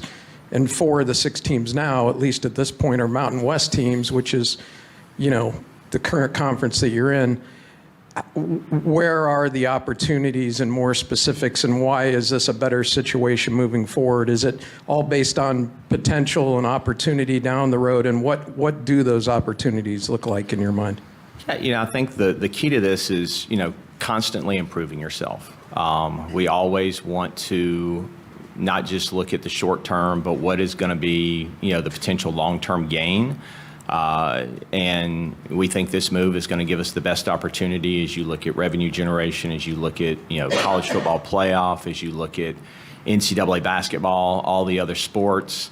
I think something that kind of gets lost with people, the Pac-12 Enterprises, the network, is a massive asset that's sitting there that was, quite frankly, a big reason why we considered this. As you look at the opportunities, one, what you can do on campus with that, but two, the revenue streams that it can potentially generate down the road. So we look at this as, that next step forward. It may not be the step that we looked at last year, but this is definitely a step forward for San Diego State. So the network. So literally the network. Having your own network. How many people get the Pac-12 network? Currently, nobody. Why is that? Why is that so advantageous compared to? I mean, here's the thing. Yes, the Pac-12 network exists, and it had ratings. Whatever ratings it was that it generated was generated by showing UCLA play Arizona, and Stanford play Cal, and Oregon play Washington, and Washington plays USC. And now none of those games will happen. San Diego State, Colorado State will happen on the Pac-12 network. Why is that a gigantic advantage to SDSU? Who the hell is going to watch the Pac-12 network more than CBS Sports Network when they're both in the same tier of things you have to pay for within an online platform? Like Fubo or Upgrade to get the thing that has the Pac-12 network. It was the same thing for CBS Sports Network. I'm just trying to think along those lines, but would maybe is there more advertising? Is there something that financially helps them? They would own it, right? So they would get the money. But to me, it's just the same thing as like the Padres owning Padres TV, right? Wouldn't that be relatively the same thing? The only difference is they could your rights, like your digital. I mean, if you have the network, here's the thing that makes that network enticing for a lot of other conferences that were talking to Oregon State and Washington State was the idea that ESPN would build them a network as part of their TV contract. I can understand why they would do that for a bigger conference. I don't understand why ESPN would want to do that for the Mountain West, the Pac, whatever, the six pack, the six pack. But again, it's like all of that stuff is valuable when you get eyeballs on it, because of the brands that you have that draw the eyeballs. And when your premier teams leave and you're left with, and Washington State does a good job of, they have a good fan base that follows their games. But Washington State versus Colorado State, is that going to move the needle for a lot of people? Is that going to move the needle for you to buy the Pac-12 network? I mean, aside from the 6 schools that are in the Pac-12, is anybody else going to make sure that they call their cable provider or they go sign up on streaming like, hey, I need to have this because I need to watch these games because they're on the Pac-12 network? The answer is no. And even if you're like an Aztec fan, I mean, the thing with the Pac-12 network, they played like every sport on there and then some football games. And the football games that they had on there was a big reason. The Pac-12 network is a big reason why everybody left. Because they weren't getting as much money. They weren't getting as much exposure.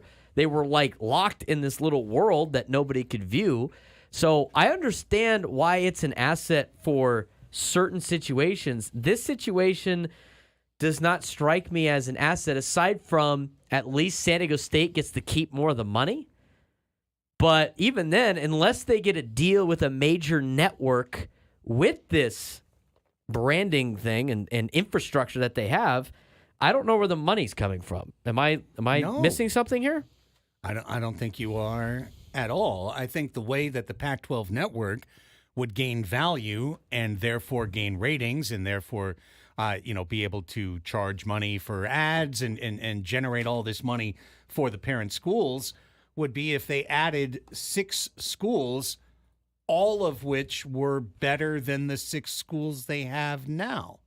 I would agree. Because if you add 6 schools that are all lesser than the schools you have now. Or even. Correct. Or do just like what happened with the Mountain West, right? Oh, we're not going to keep you whacked schools. You stay over there until we let you in a little bit later. If the next thing you know, San Jose State is a member of the Pac-12 and Hawaii is a member of the Pac-12 and University of Nevada, Reno is a member of the Pac-12 and New Mexico is a member of the Pac-12. Again, it's Mountain West in a brand new dress. That's all it is. You just dressed up something differently, put a different, CBS Sports Network, Pac-12 Network. Nothing changed. Both of them are on the fringe of the universe that nobody's paying attention to. It's myopic to say, we're in a such better position now with the Pac-12. They are in a better position than it currently is in the Mountain West. I will give them that. In terms of money, they will make a couple extra $1 million. They don't have to share it as much, right? So, like, in this world of NIL, I think it helps. Well, I mean, you'd have to use that money to spend on athletes, and then you'd have to convince athletes, which, by the way... No, just how much money is, like, going out anyways. You know what I mean? Like, getting a little money Yeah, back. but, the thing, it's they are making more money, but it's from what it was before that you turned down, it makes it look like a terrible deal, right? I mean, it's slightly better than the Mountain West, but it's not better than what they were offered before, which I know you can't go back and deal with. So in this general realm, yeah, I'm sure it's a little bit of an upgrade, but it's not, I think people are so in love with the name the Pac-12. My question is on this, and I have a couple more clips, Craig. Okay. But, like, why did they leave Vegas out? Yeah. I mean, why not? Everybody wants Vegas, and like the two Pac-12 school, the Tupac didn't want Vegas. Did Vegas just not want to go? I doubt that. Everyone's going to want to go. I guarantee now. everybody would want to go. The second that the top 4 teams in the Mountain West leave, the Mountain West is a dying brand. This is weird. Why not? So everyone now wants to go because now they're in a sinking ship, so you want to get out. I just don't understand. I keep asking my friends this, both San Diego State friends, and I have friends that went to Washington State as well. I keep asking because they're like, well, just wait till we get the next 2 teams. Like, just wait until it's finished. My question always back is, who do you think you are going to get? Because you're acting like Texas and Oklahoma is, like, next up. It's not. Like, even if you convince Cal and Stanford to come back, that still really doesn't do anything for you. It's not the greatest. Those are 2 schools that would probably rather be Ivy League schools and be in an academic conference than deal with athletics. SMU, you going to get somebody. I mean, they keep saying they're going to get, when the ACC disbands, we're going to get the leftover the ACC. Well, let's think about that for a second. When it disbands, the Big 12 is going to take 4 schools, most notably thinking about Clemson and Florida State. And if those guys don't go to the Big 12, they're going to go to the Big 10. Or the SEC. Yeah. The SEC doesn't want them. And then like NC State and Virginia Tech and all these other schools, that have been linked to the Big 12, they'd rather probably go to the Big 12 than fly cross-country to play in the Pac-2. I mean, you're going to get stuck with like Syracuse and Boston College and Georgia Tech and like give me a break. Whoever's left over. I mean, are you telling me that is on par with now a Big 12 conference that is currently slated with Clemson and Florida State, or Big 10 that's got those schools? I mean, you'd be better than the ACC by default because they wouldn't exist. But what do you think you are right now? I don't understand. Speaking of looking for future members, they did answer that question. Well, we got to take a break. Oh, we do have one more break we got to take. We got to take a break, and we got Fast Money coming up. We got Tom Krasovic at the top of the hour, and we can talk a lot more Aztecs and a lot more about this deal with him, and we'll play those sound bites before we get out of here at 2 o'clock to be sure. But up next, it's Fast Money. It's our daily attempt to get you to qualify for our end-of-the-month grand prize drawing, a 2-night stay at Wynn or Encore Las Vegas, and 2 tickets to see Awakening, the thrilling spectacle at Wynn Las Vegas. So we are looking for 1 contestant to play Fast Money, the very popular bonus round from the Family Feud game show. Give us a call right now, 833-288-0973, 833-288-0973. We'll get you lined up during the break, and we'll play Fast Money when we come back right here on The Fan.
Awakening, the thrilling spectacle at Wynn Las Vegas, dazzles audiences with soaring aerialists, bounding acrobats, high-energy choreography, and comedic moments. At the heart of this compelling story, a hero must confront the forces of light and darkness in a quest to save the world. A mythic adventure unfolds, set amid the most technologically immersive theater ever designed. Tickets are on sale now at awakening.com. It is time to play silly games. Today's silly game is...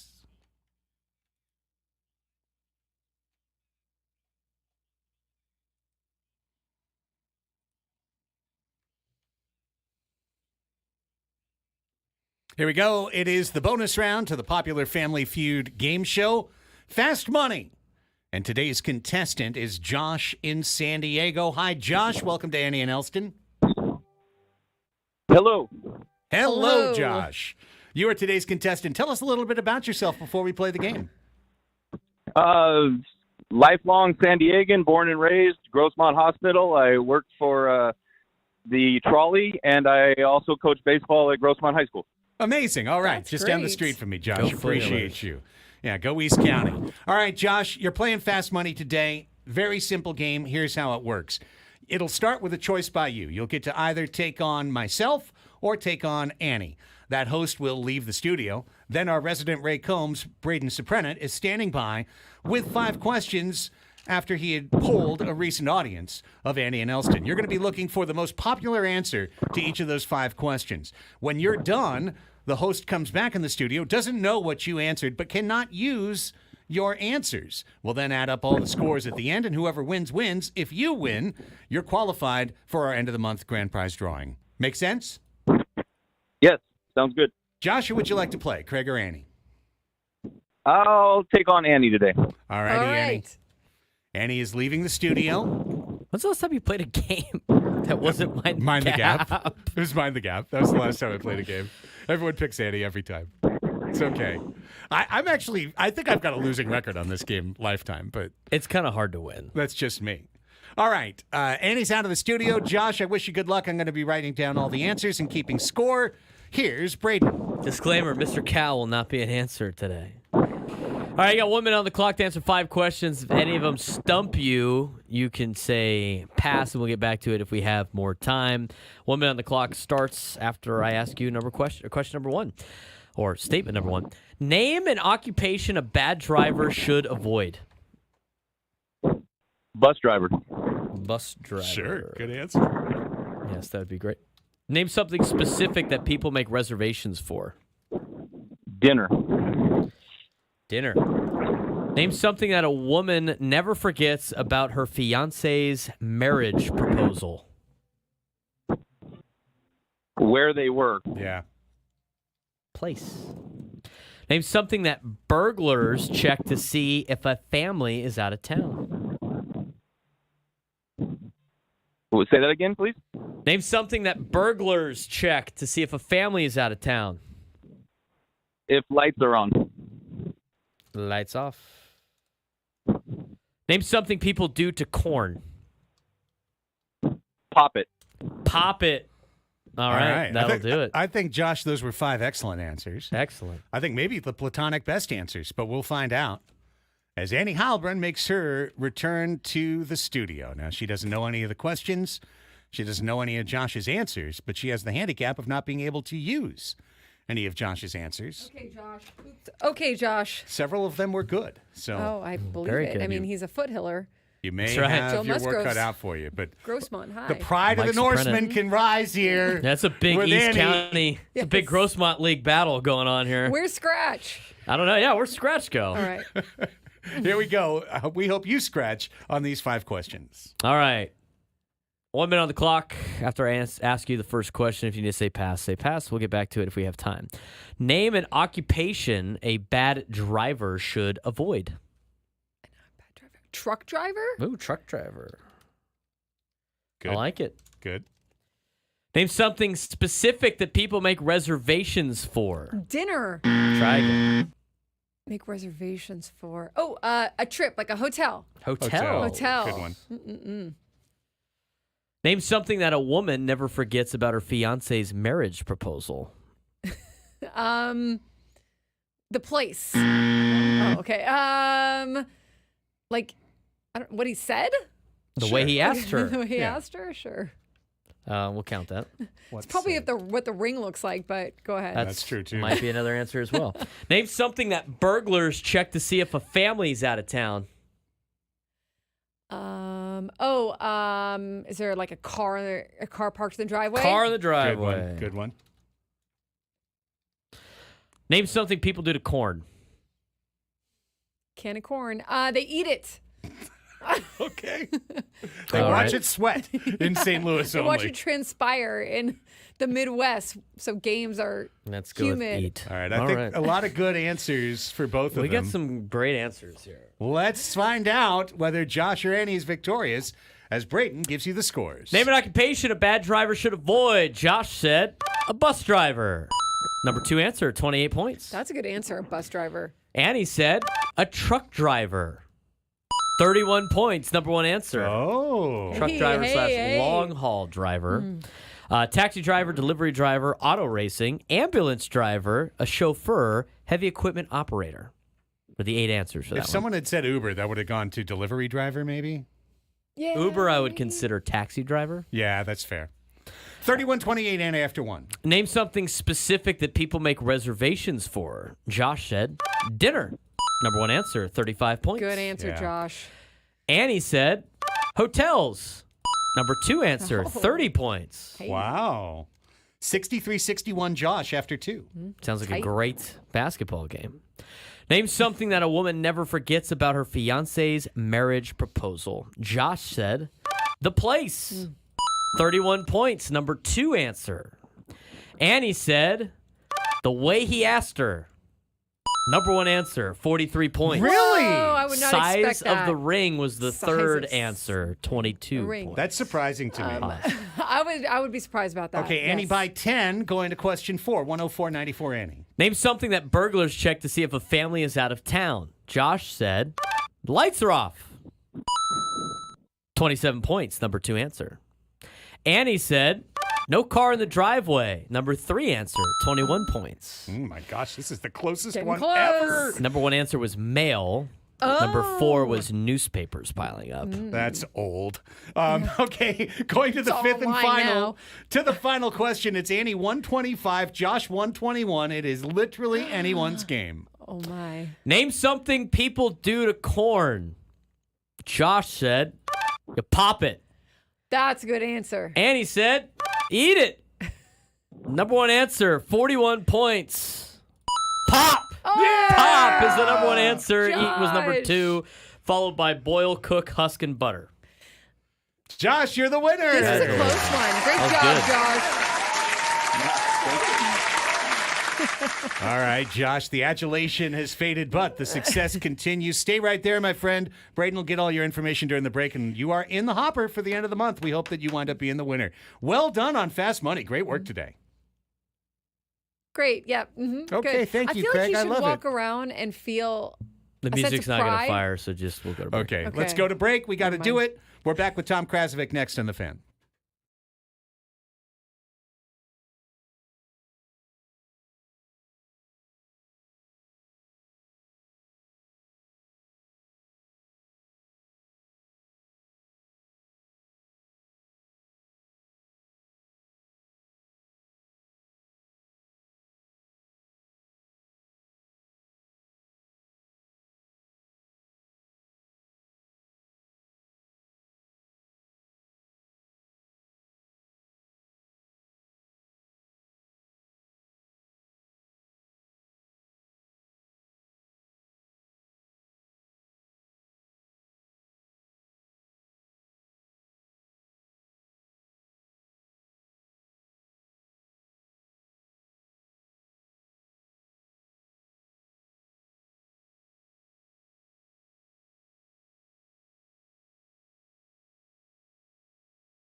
Still coming down from the high of that incredible fast money showdown. Came down to last question. Josh made it close. I mean, Josh was good answers. You made it close. Yeah? He had great answers. You made it close with really, really good answers. That was a playoff game, you know? It felt like it. It did feel like it. Back and forth, 1 and 2 answers, flipping both. It's like both teams were hitting threes, answering threes. That really doesn't happen a lot, where it's back and forth 1 and 2 answers. No, you it's know? not. Yeah. That was solid. That was a platonic ideal version of fast money. I could picture Kevin Harlan calling the play-by-play of that right now. And he zags left, she turns right, she cuts up the sideline, and it's a 1-yard gain. That's what I love about Harlan. I know. Hey, but you know what? You That was picture pretty it. good. You picture it in your head. She spins, she whoops off a tackle, she knocks off another tackle. It's a gain of 2. I always love that about Harlan. All right, hour number 4 of the show started off with the 97.3 The Fan Roundtable, presented by Roundtable Pizza. It's pizza royalty. Because there's no Padres game today, you'll get to hear that on replay tonight from 5 to 6. So if you missed it, you can check it out right here on 97.3 The Fan. Gwen and Chris come your way with Tony Gwynn Jr. live from San Francisco, and of course Chris and Scrabes in studio from 2 to 5. Right now, out on the 97.3 The Fan hotline, we have old friend Tom Krasovic joining us from the San Diego Union Tribune, covering just about everything in the world of sports, and we've got everything to ask him about today. Kras, what's going on, man? Thanks for being on with us. Oh, glad to be here, Craig. Well, the pleasure is ours, my friend. We're going to talk some Padres with you. We're going to talk some Wave with you. But today, we got to start with San Diego State and the announcement made on the campus today on Montezuma Mesa that they, along with Colorado State, along with Boise State, Fresno State, going to join Oregon State and Washington State in the quote-unquote Pac-12, being renamed temporarily and humorously the Six-Pack, as teams in 2026-27. They'll play the next, this season, next season in the Mountain West. But a move that had been talked about a lot, maybe going the other direction, maybe the other 2 schools joining the Mountain West. Instead, 4 schools splitting from the Mountain West to join the Pac. What are your thoughts on this dramatic announcement? Improvement for San Diego State. Still need a school in the Pacific whatever conference that can be a build-around type school or a rainmaker type school. Don't have one as of now. Keep an eye on the ACC. My colleague Mark Ziegler writing about how potentially Cal and Stanford could become free agents again. Either of those, you add those 2, and now we're cooking. I think if you could put them into the conference, at least you don't have to sort of kid yourself and call it the Pacific whatever conference, because right now it's that in name only. Most of the prestige of that conference went out the door, as we know. I'm not raining on any parades here. I'm just acknowledging that it's not the conference, not nearly what it was. But I think it's pretty exciting if you could add Cal and Stanford. Tom, what are the other advantages? Why not just stay in the Mountain West? Is it just the ability to maybe add those other schools, or are there other advantages that you see here? Well, I think there's still some prestige to the maybe this is the old guy in me talking to the Pacific, let's just call it 10 conference, because that's what it was for so many years. I still think there's some name recognition and marketing value there. I would say Oregon State and Washington State are pretty good all around in terms of the big sports, decent programs, maybe a little better than the Mountain West. I'd say particularly Oregon State and Washington State at football. So those are nice additions. And then I think the market reach isn't too bad either. I mean, Fresno is a nice, I don't know if you've been to a game there for football or basketball. It's pretty good program. They're 53rd in market size. Not bad. So You're sort of also betting a little, though, that maybe you can bring in someone that's a little more prestigious than what they presently have. Mm-hmm. We're talking with Tom Krasovic from the San Diego Union Tribune. His columns air fairly regularly within the newspaper. I said air because we're on the radio, and I just said that thing, but you can read them usually with your eyes. Kras, Padres with a day off today. A little bit wobbly the last 2 weeks. Nothing dramatic in either direction. 4-4 in their last 8, 6-7 in their last 13. They've lost grip on the top wild card spot. They're still in the second. It looks pretty decent for the team to make the playoffs. Where they finish within the wild card bracket certainly is very much up for grabs. But what are your thoughts on our beloved hometown nine here as they head down the stretch with just 15 games, 5 series remaining, and really all possibilities still on the table? You nailed it. A lot of possibilities. I think a lot of good things are still happening if you can look at it from a bigger picture. What has befallen the Atlanta Braves this year is an enormous gift to the San Diego Padres. I mean, coming into this year, you could talk to some scouts that thought the Braves were the most talented team in baseball, top 3 for sure. And they have just been devastated by big-time injuries.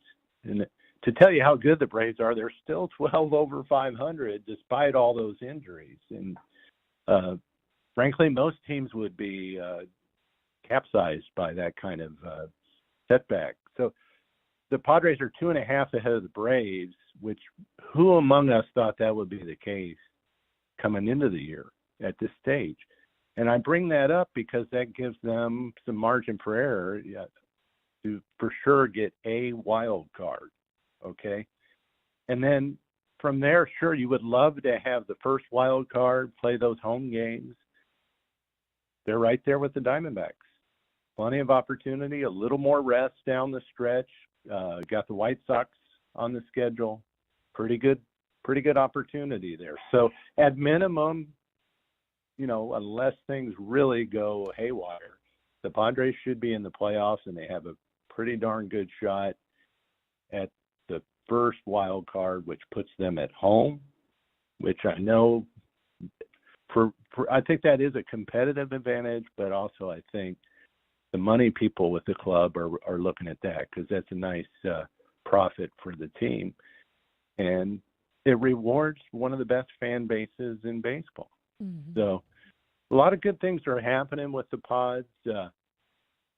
You always go back to the unknown of pitching health and all that stuff. They really haven't had to push anyone extremely hard. I mean, obviously, King and Suarez, you'd like to find them some rest. But when you look around the game at some of the things happening in that area, they're doing pretty darn well. Yeah, that kind of leads into my next question, Tom. You've covered a lot of Padres teams, the good ones, the bad ones. How does this one compare? I mean, do you see a lot of holes within this roster, or do you see a team that has what it takes to maybe make it deep into the postseason? And what do they need to get there in this next stretch? I got to say, it's all come together very nicely, and Preller has done an amazing job. They really have almost any ingredient you want going into a postseason. They have power, they have back control, which, what do I mean by that is they have adjustable swings and guys who can put the bat on the ball against good pitching, okay? Which for various matchup purposes, like Arise, what he did, AJ Hinch's comment about Arise the other day, about not wanting to face him instead of Fernando Tatis. Now think about that. He's talking about higher level baseball and all the chess stuff and fearing the strike, wanting the strikeout and fearing contact in the opposing dugout. They basically got Arise for free. Preller did. Marlins are paying $10 million in salary for him. So these Solano, similar kind of players. So they've got a lot of these. If you want different kinds of pieces on the chessboard, Preller's got that. Whether it's the hitting, the pitching, and let's divide that into starters and relievers. When you look at all the whole gamut, they're right there with a lot of teams. That's not saying they're going to beat them, but the Padres winning any playoff series would not be a surprise because of the way they're put together. Doesn't mean they're going to, but it's a realistic shot. Yeah, that's exactly where I've been for weeks, Kraz. Annie's heard me say it so many times. This team can beat every team in the tournament. They can beat every team in the tournament on the road. They can lose to every team in the tournament. And, okay, that's so basic, right? Okay, you're so basic. But most playoffs, you come in and you go, this team has no chance. This team has no chance. You know, these two teams, they've got the chance. Everyone else is a puncher's chance at best. And I just don't feel that way about the Padres. But having said that, when you've got a starting rotation that has delivered some inconsistency, especially in the last month, it also makes you wonder, you know, oh, you get so lucky. You're the 6th seed. You face Milwaukee. All of a sudden, you are there at American Family Field, and they clown your starter in Game 1, and your back's against the wall facing elimination. So it's this weird, delightful, yet precarious place that we find ourselves after 6 months of following this team. Yeah, you asked about the historical perspective. So I would say in terms of all that matchup chess stuff I just went into, right there with any Padre team. But let's look at the math. The first 2 times the Padres went to the playoffs, the first time. All you had to do was win 3 out of 5 to get to the World Series, which they did. As we know now, the Padres would have to, let's assume the wild card, all right? They would have to win, 2, 3 plus 4, whatever that is. I think 9 games just to get to the World Series. That's 3 times as many games you have to win, right? Such a good point. Then you have the formats of 96, 98, 05, and 06. Okay, well, still, there's an extra round that's been added since though. So the math starts to get a lot harder. So you got to keep in mind the format, not just the team, the actual composition of the team. Kraz, one last thing before we let you go. Wanted to ask you about Wave. I've read all your stuff all year long about our beloved San Diego Wave FC. And last week, I'm sure you weren't listening, but I did name check you, and I said I've been reading Kraz all year long, telling the listeners, telling the readers with absolute confidence, this team is making the playoffs. Don't worry about it. They're gonna find their way in. Kraz, they ain't finding their way in, man. I almost texted you on Sunday. I was just like, they ain't finding their way in, man. They needed to get some points on that last homestand. And here's the one thing I did want to bring up though. Team speed. I think it's the one place that the Wave have to look at more than anything else going from 2023-24 into 2024-25. I'll just give you a simple example. Rachel Hill used to stretch the defense on right wing for this club. She added speed that created a dimension of attack. And each game, I'm sure you're seeing it too, each game you see the Wave get punished over and over again on the counter when they give up the ball at midfield and they just don't have the speed to stay with the counterattack going back the other way. Well, we can now talk about an hour about all this stuff, but yes, last week's game, when you lose 4-1 at home, they've lost 3-0 at home. This coaching change has gone backwards, the team has. Yeah. No question. I think the previous coach was quite aware of their speed deficiencies and was very smart about how she adjusted to it. I don't think her replacements have been as smart, to say the least. And you will get exposed.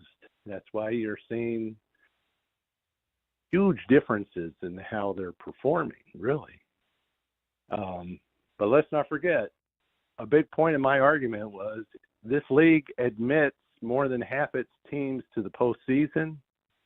That means you will have at least one below average team make it. So amazingly, they're not eliminated. Yeah. With 7 matches left to go. They have not won a game in more than 4 months, but they're mathematically very much alive.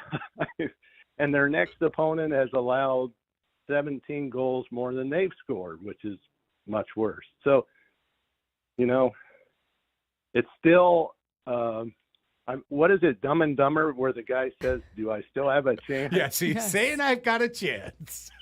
Yeah. I don't want to compare to the Wave. Who was that actor? Bridges?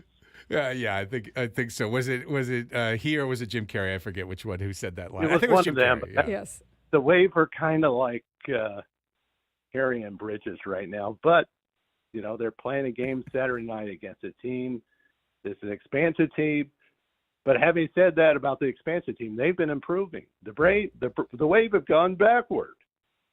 They really have. Kraz, you are always going forward, my friend. Always one of the most sage voices here in San Diego. Appreciate you, man, and we'll talk to you again real soon down the road. Thanks, Kraz.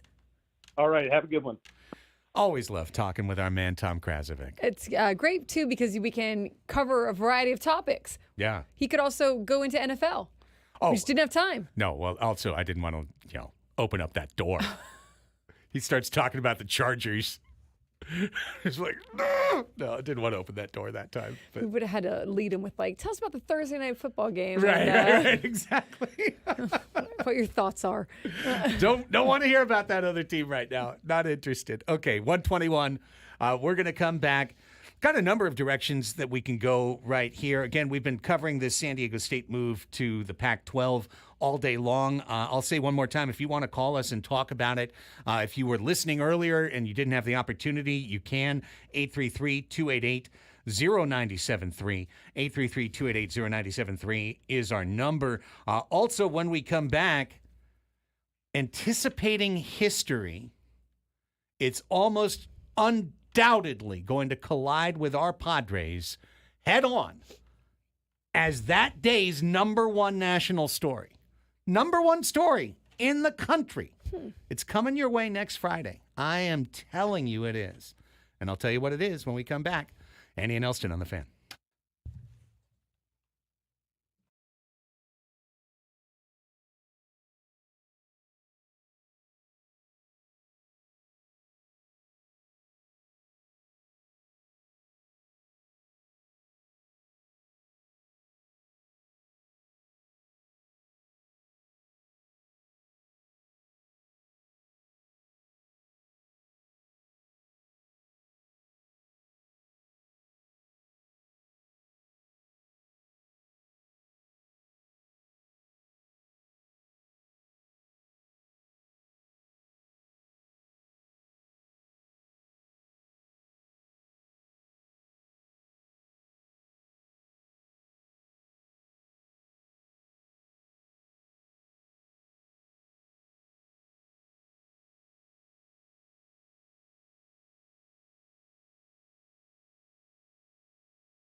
This hour on 97.3 The Fan is brought to you by Indeed.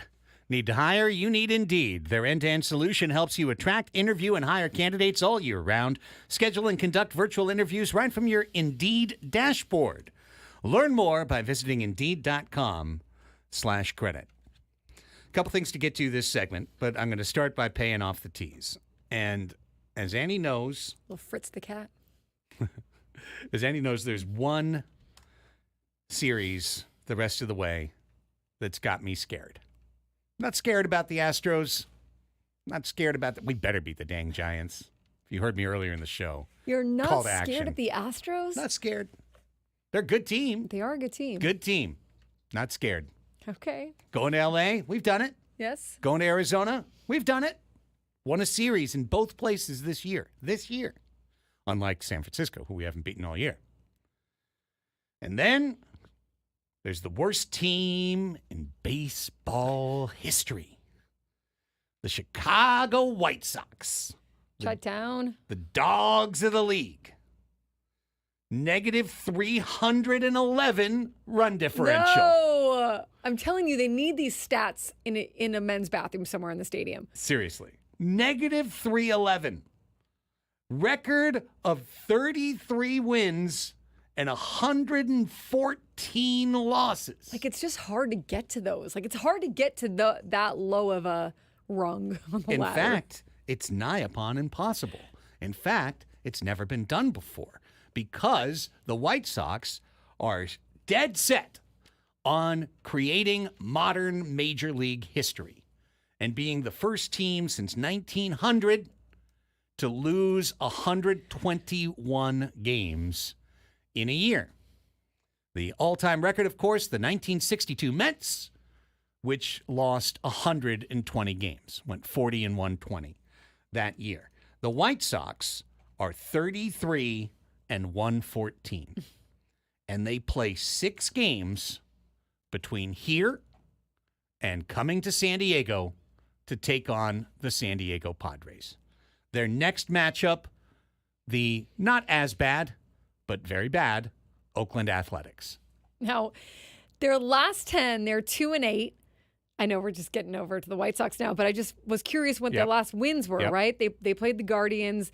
The Guardians beat them, but they beat the Red Sox 7-2, and they beat the Orioles 8-1. So Out of their last 10. It can Yes. happen. They do win games. Every so often, yes. They've won 33 times. But 33 times. They've won 33 times all year. But if you've I know everyone in this room's watched plenty of sports. Everyone on this audience that's listening to Sports Talk Radio, you've watched plenty of sports. So tell me you have not seen in your life the situation occur where a historically bad team runs up against their wall of historic badness and suddenly perks up. For example, the 2003 Detroit Tigers were dead set on beating the Mets record, and then they won 4 of their last 5 games. And they finished with 119 losses. And it's just a historical footnote, right? But it wasn't to that team that they beat 4 out of 5 times at the end of the year. It was a nightmare. Yeah. Point of fact, that 2003 Detroit Tigers team swept the San Diego Padres in a 3-game series at Qualcomm Stadium. We were there. Ben and I were there. And I described it as the true rock bottom of the franchise that day. Was that the end of the season or? It was late in the season. Okay. And the Tigers came in and they swept us. Swept us. It's those kind of things that stay in your mind for decades. For decades. They haunt you, apparently. They don't stick around for a little while. They stick around for the rest of your life. They stick around for the rest of your life. So if the lousy you-know-whatin' White Sox, if the White Sox lose out to get to us, they will be 33-120 on that Friday night when the Padres and the White Sox meet, and they will be fighting to avoid becoming the worst team in the history of Major League Baseball. Or, God forbid, they win one game sometime in the next week, and now they have the chance to tie and set the record in San Diego. pretty much either way, history is coming to San Diego next weekend when the White Sox come to town and when for the last time all year, the entire national media will, for just that day, turn their eye and go, okay, White Sox, are you the worst ever? Let's see what you got. And the team that has to beat them that day is us. When we have all year messed up against the worst teams, lost to the Angels, lost 8 times to the Rockies.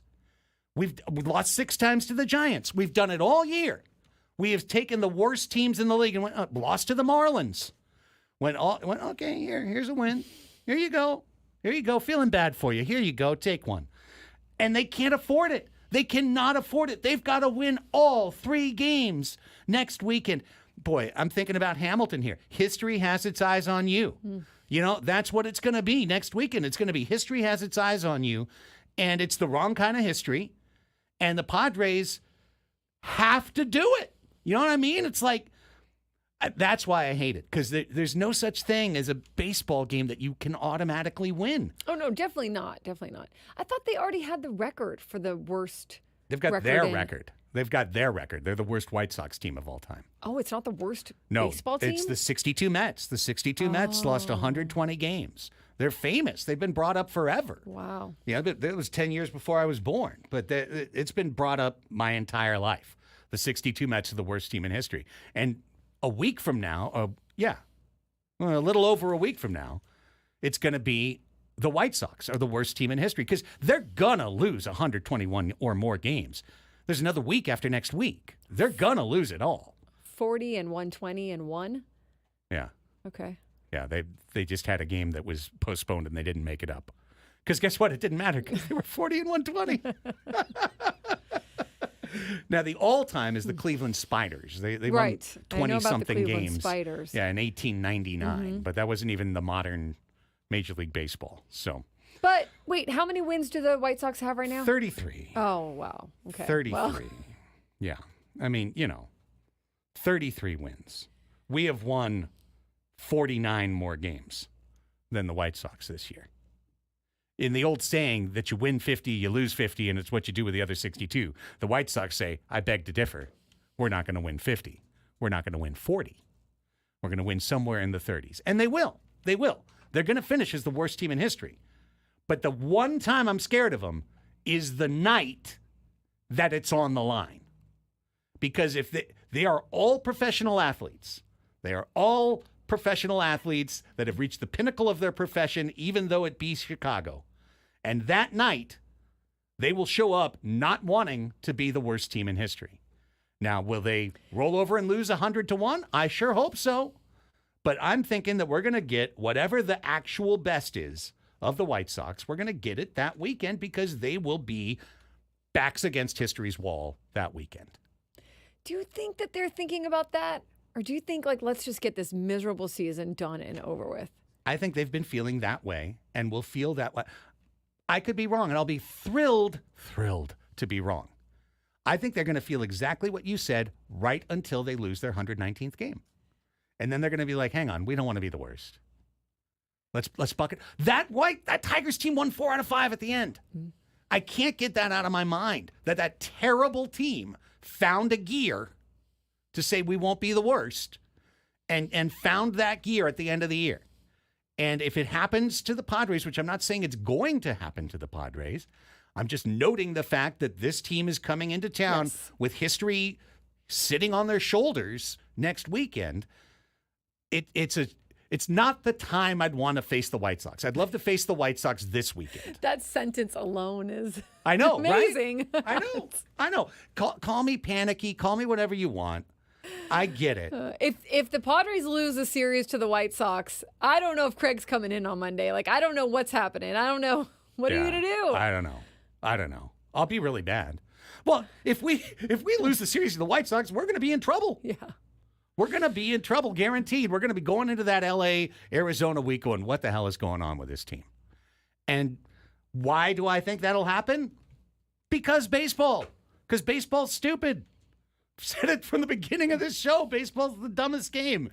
Stupid stuff happens all the time. It happens so often that I literally created a phrase called baseball is stupid because it happens all the time. So if anything fits into baseball is stupid, it's the dumbass White Sox showing up with 119 losses and then bowing their neck against us on the last home weekend of the year. Don't you get mad at the guy who's done baseball is boring? You did the same thing. Baseball is stupid. Yeah, well, he says baseball isn't boring. And I agree, baseball isn't boring at all. Oh, you say baseball isn't boring. Yeah, It's yeah, not you know, boring. you're right. No, yeah. it's just stupid. Dumb things happen all the time. TM. Yeah, Okay. yeah, it's extremely entertaining. It's my favorite sport. I love it. I watch it all the time.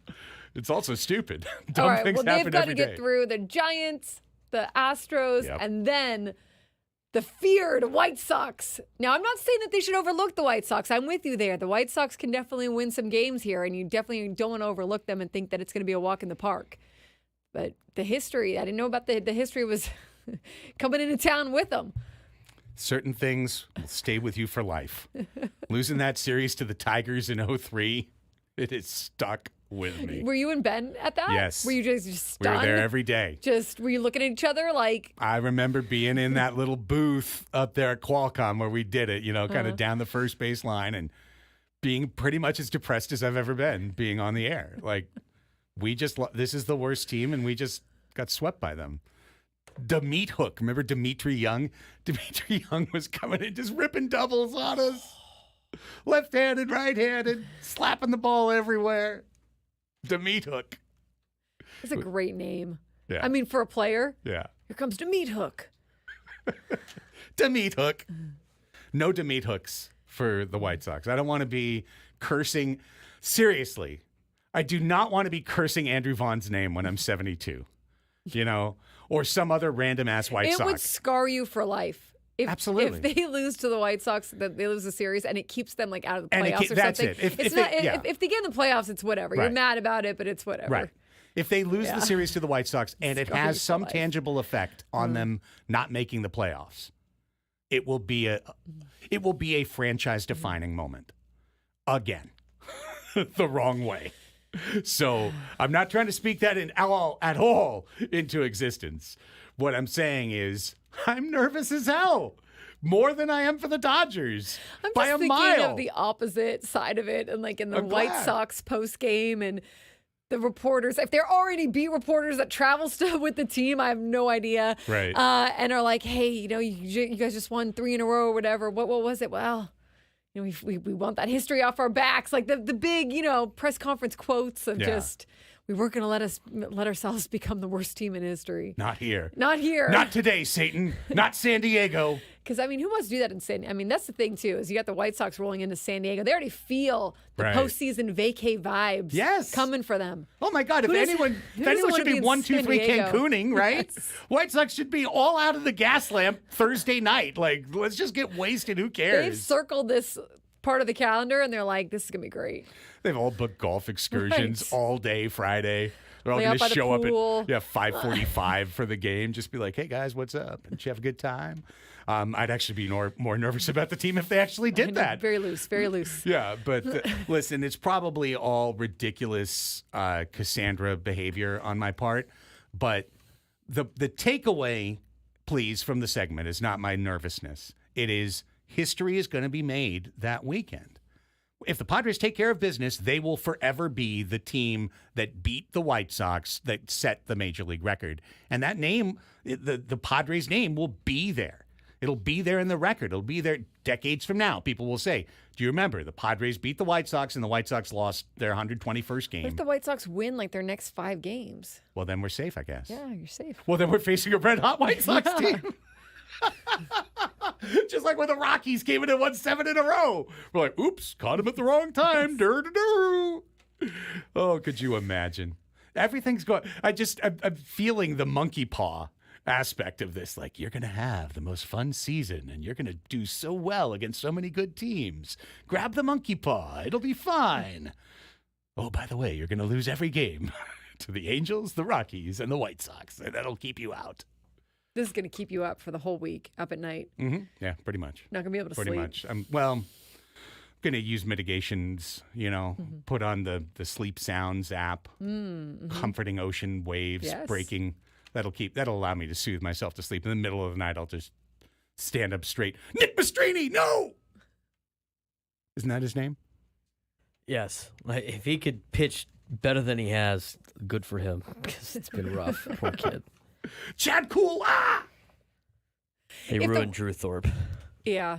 If the White Sox had if it wasn't as an abysmal season, it would have been a cool story for them. Not cool, but they would have had such a terrible season, but then in September, they were the spoilers, right? Not for the Padres, but they kind of had a little resurgence and I don't know. They had some good news for once, or something, but that's not the case. They're just still sliding downhill. Although, did get a win against the Orioles, did get a win against the Red Sox. 8-1. 8-1. Even that part makes me sick to my stomach. 8-1. We were watching them play the Guardians yesterday. It was 4-4 in the sixth. Oh, see, they're fighting. Yeah. I'm telling you.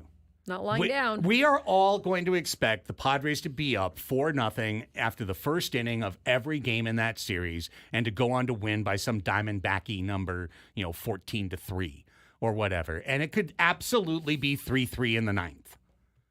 And whose team is going to have the sphincter tightened? I mean, it's going to be us. They don't give a what.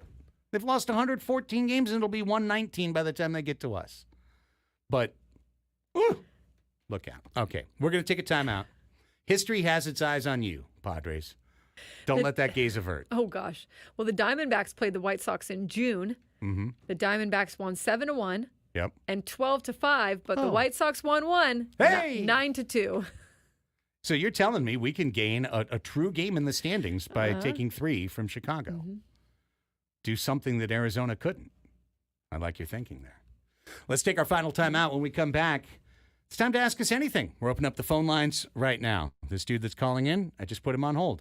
And you've got 7 minutes to call the show. If you buzz us between here and the end of the 150 minute, we will put you on the air. 833-288-0973 is our number. 833-288-0973. There's only one requirement, one prerequisite to join the program. It's that you come prepared with a question to ask the show. Doesn't have to be about sports. It's called Ask Us Anything. And we'll do it when we come back. Annie and Elsten on San Diego's #1 sports station, 97.3 The Fan.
El Cerro. Hi, Thomas. Ask us anything. Hey guys. Well, first of all, I just want to say I got back from Seattle. I watched only the first game, Padres. It was really fun. So we can blame you. We can blame you for the second game because you weren't there. I know. I was like, damn. I was like, should have just went, but no, I had to get back though. And I don't know. Just I've seen a lot of these comments on online. Like some people are saying the chemistry's not as good since Tatis came back and Darvish. What do you guys think? I mean, I don't know. I mean, let's say we don't go to the playoffs. Or we're going to go to the playoffs, but let's just say we don't. Are we going to say blame that on these guys or what? Thomas, I appreciate you calling and asking that question because it blows my mind. What's is the question? Basically that there's online discourse saying the team's not as good because Tatis and Darvish returned, and what is our reaction to that? Oh, Thomas. That's foolish. He's not saying it himself. He's saying it, right. No. That is, I think, completely false. Yeah. The most false it could be. Keep in mind who has hit a homer each of the last two nights and made a dynamic run-saving play the last two nights. Dynamic defense, homers, yes. And Yu Darvish, I get it. He's still ramping up, but I think you got to let him come back and try to be the Yu Darvish that everybody knows. One of the biggest reasons I'm rooting for the success of this team in the postseason is to take this narrative and fire it into the sun. Yeah, we'd rather have Bryce Johnson in right field. You guys said it out loud. And if Fernando's heating up now, where some other guys, it's been a long season for them, and they're maybe hitting some cool spots, what a great thing for the Padres. Yeah, are we for real right now? Yeah. Again, it's like, oh, well. For real? Not to mention that he's a presence. Like you said, you always have to account for Fernando Tatis Jr. On defense, on offense, anywhere. No, we'd rather have Bryce Johnson out there instead of the potential bad chemistry of just bringing Fernando back. Do you guys listen to yourself when you put dumb things online? I mean, come on. It's so dumb. It really is. We are in our last 45 seconds. So, Martin, I'm sorry. We are not going to get to you today, but please call us tomorrow because I didn't want to bring you on and then have that music fire. And then you're in the middle of your question, and then we wind up at the end just going, no, bye. We'll do this again tomorrow. Music because you don't know what it stands for. Right. So that's it for today's show. Always fun to be on during breaking news, as we had today with San Diego State jumping to the Pac-12. I'm sure Aztec for Life, Chris Ello, has plenty of thoughts on that, along with Aztec for Life, Tony Gwynn Jr. They are up next. For Braden, for Annie, I'm Craig. Up the dads. Have a great day. We'll see you tomorrow. Bye.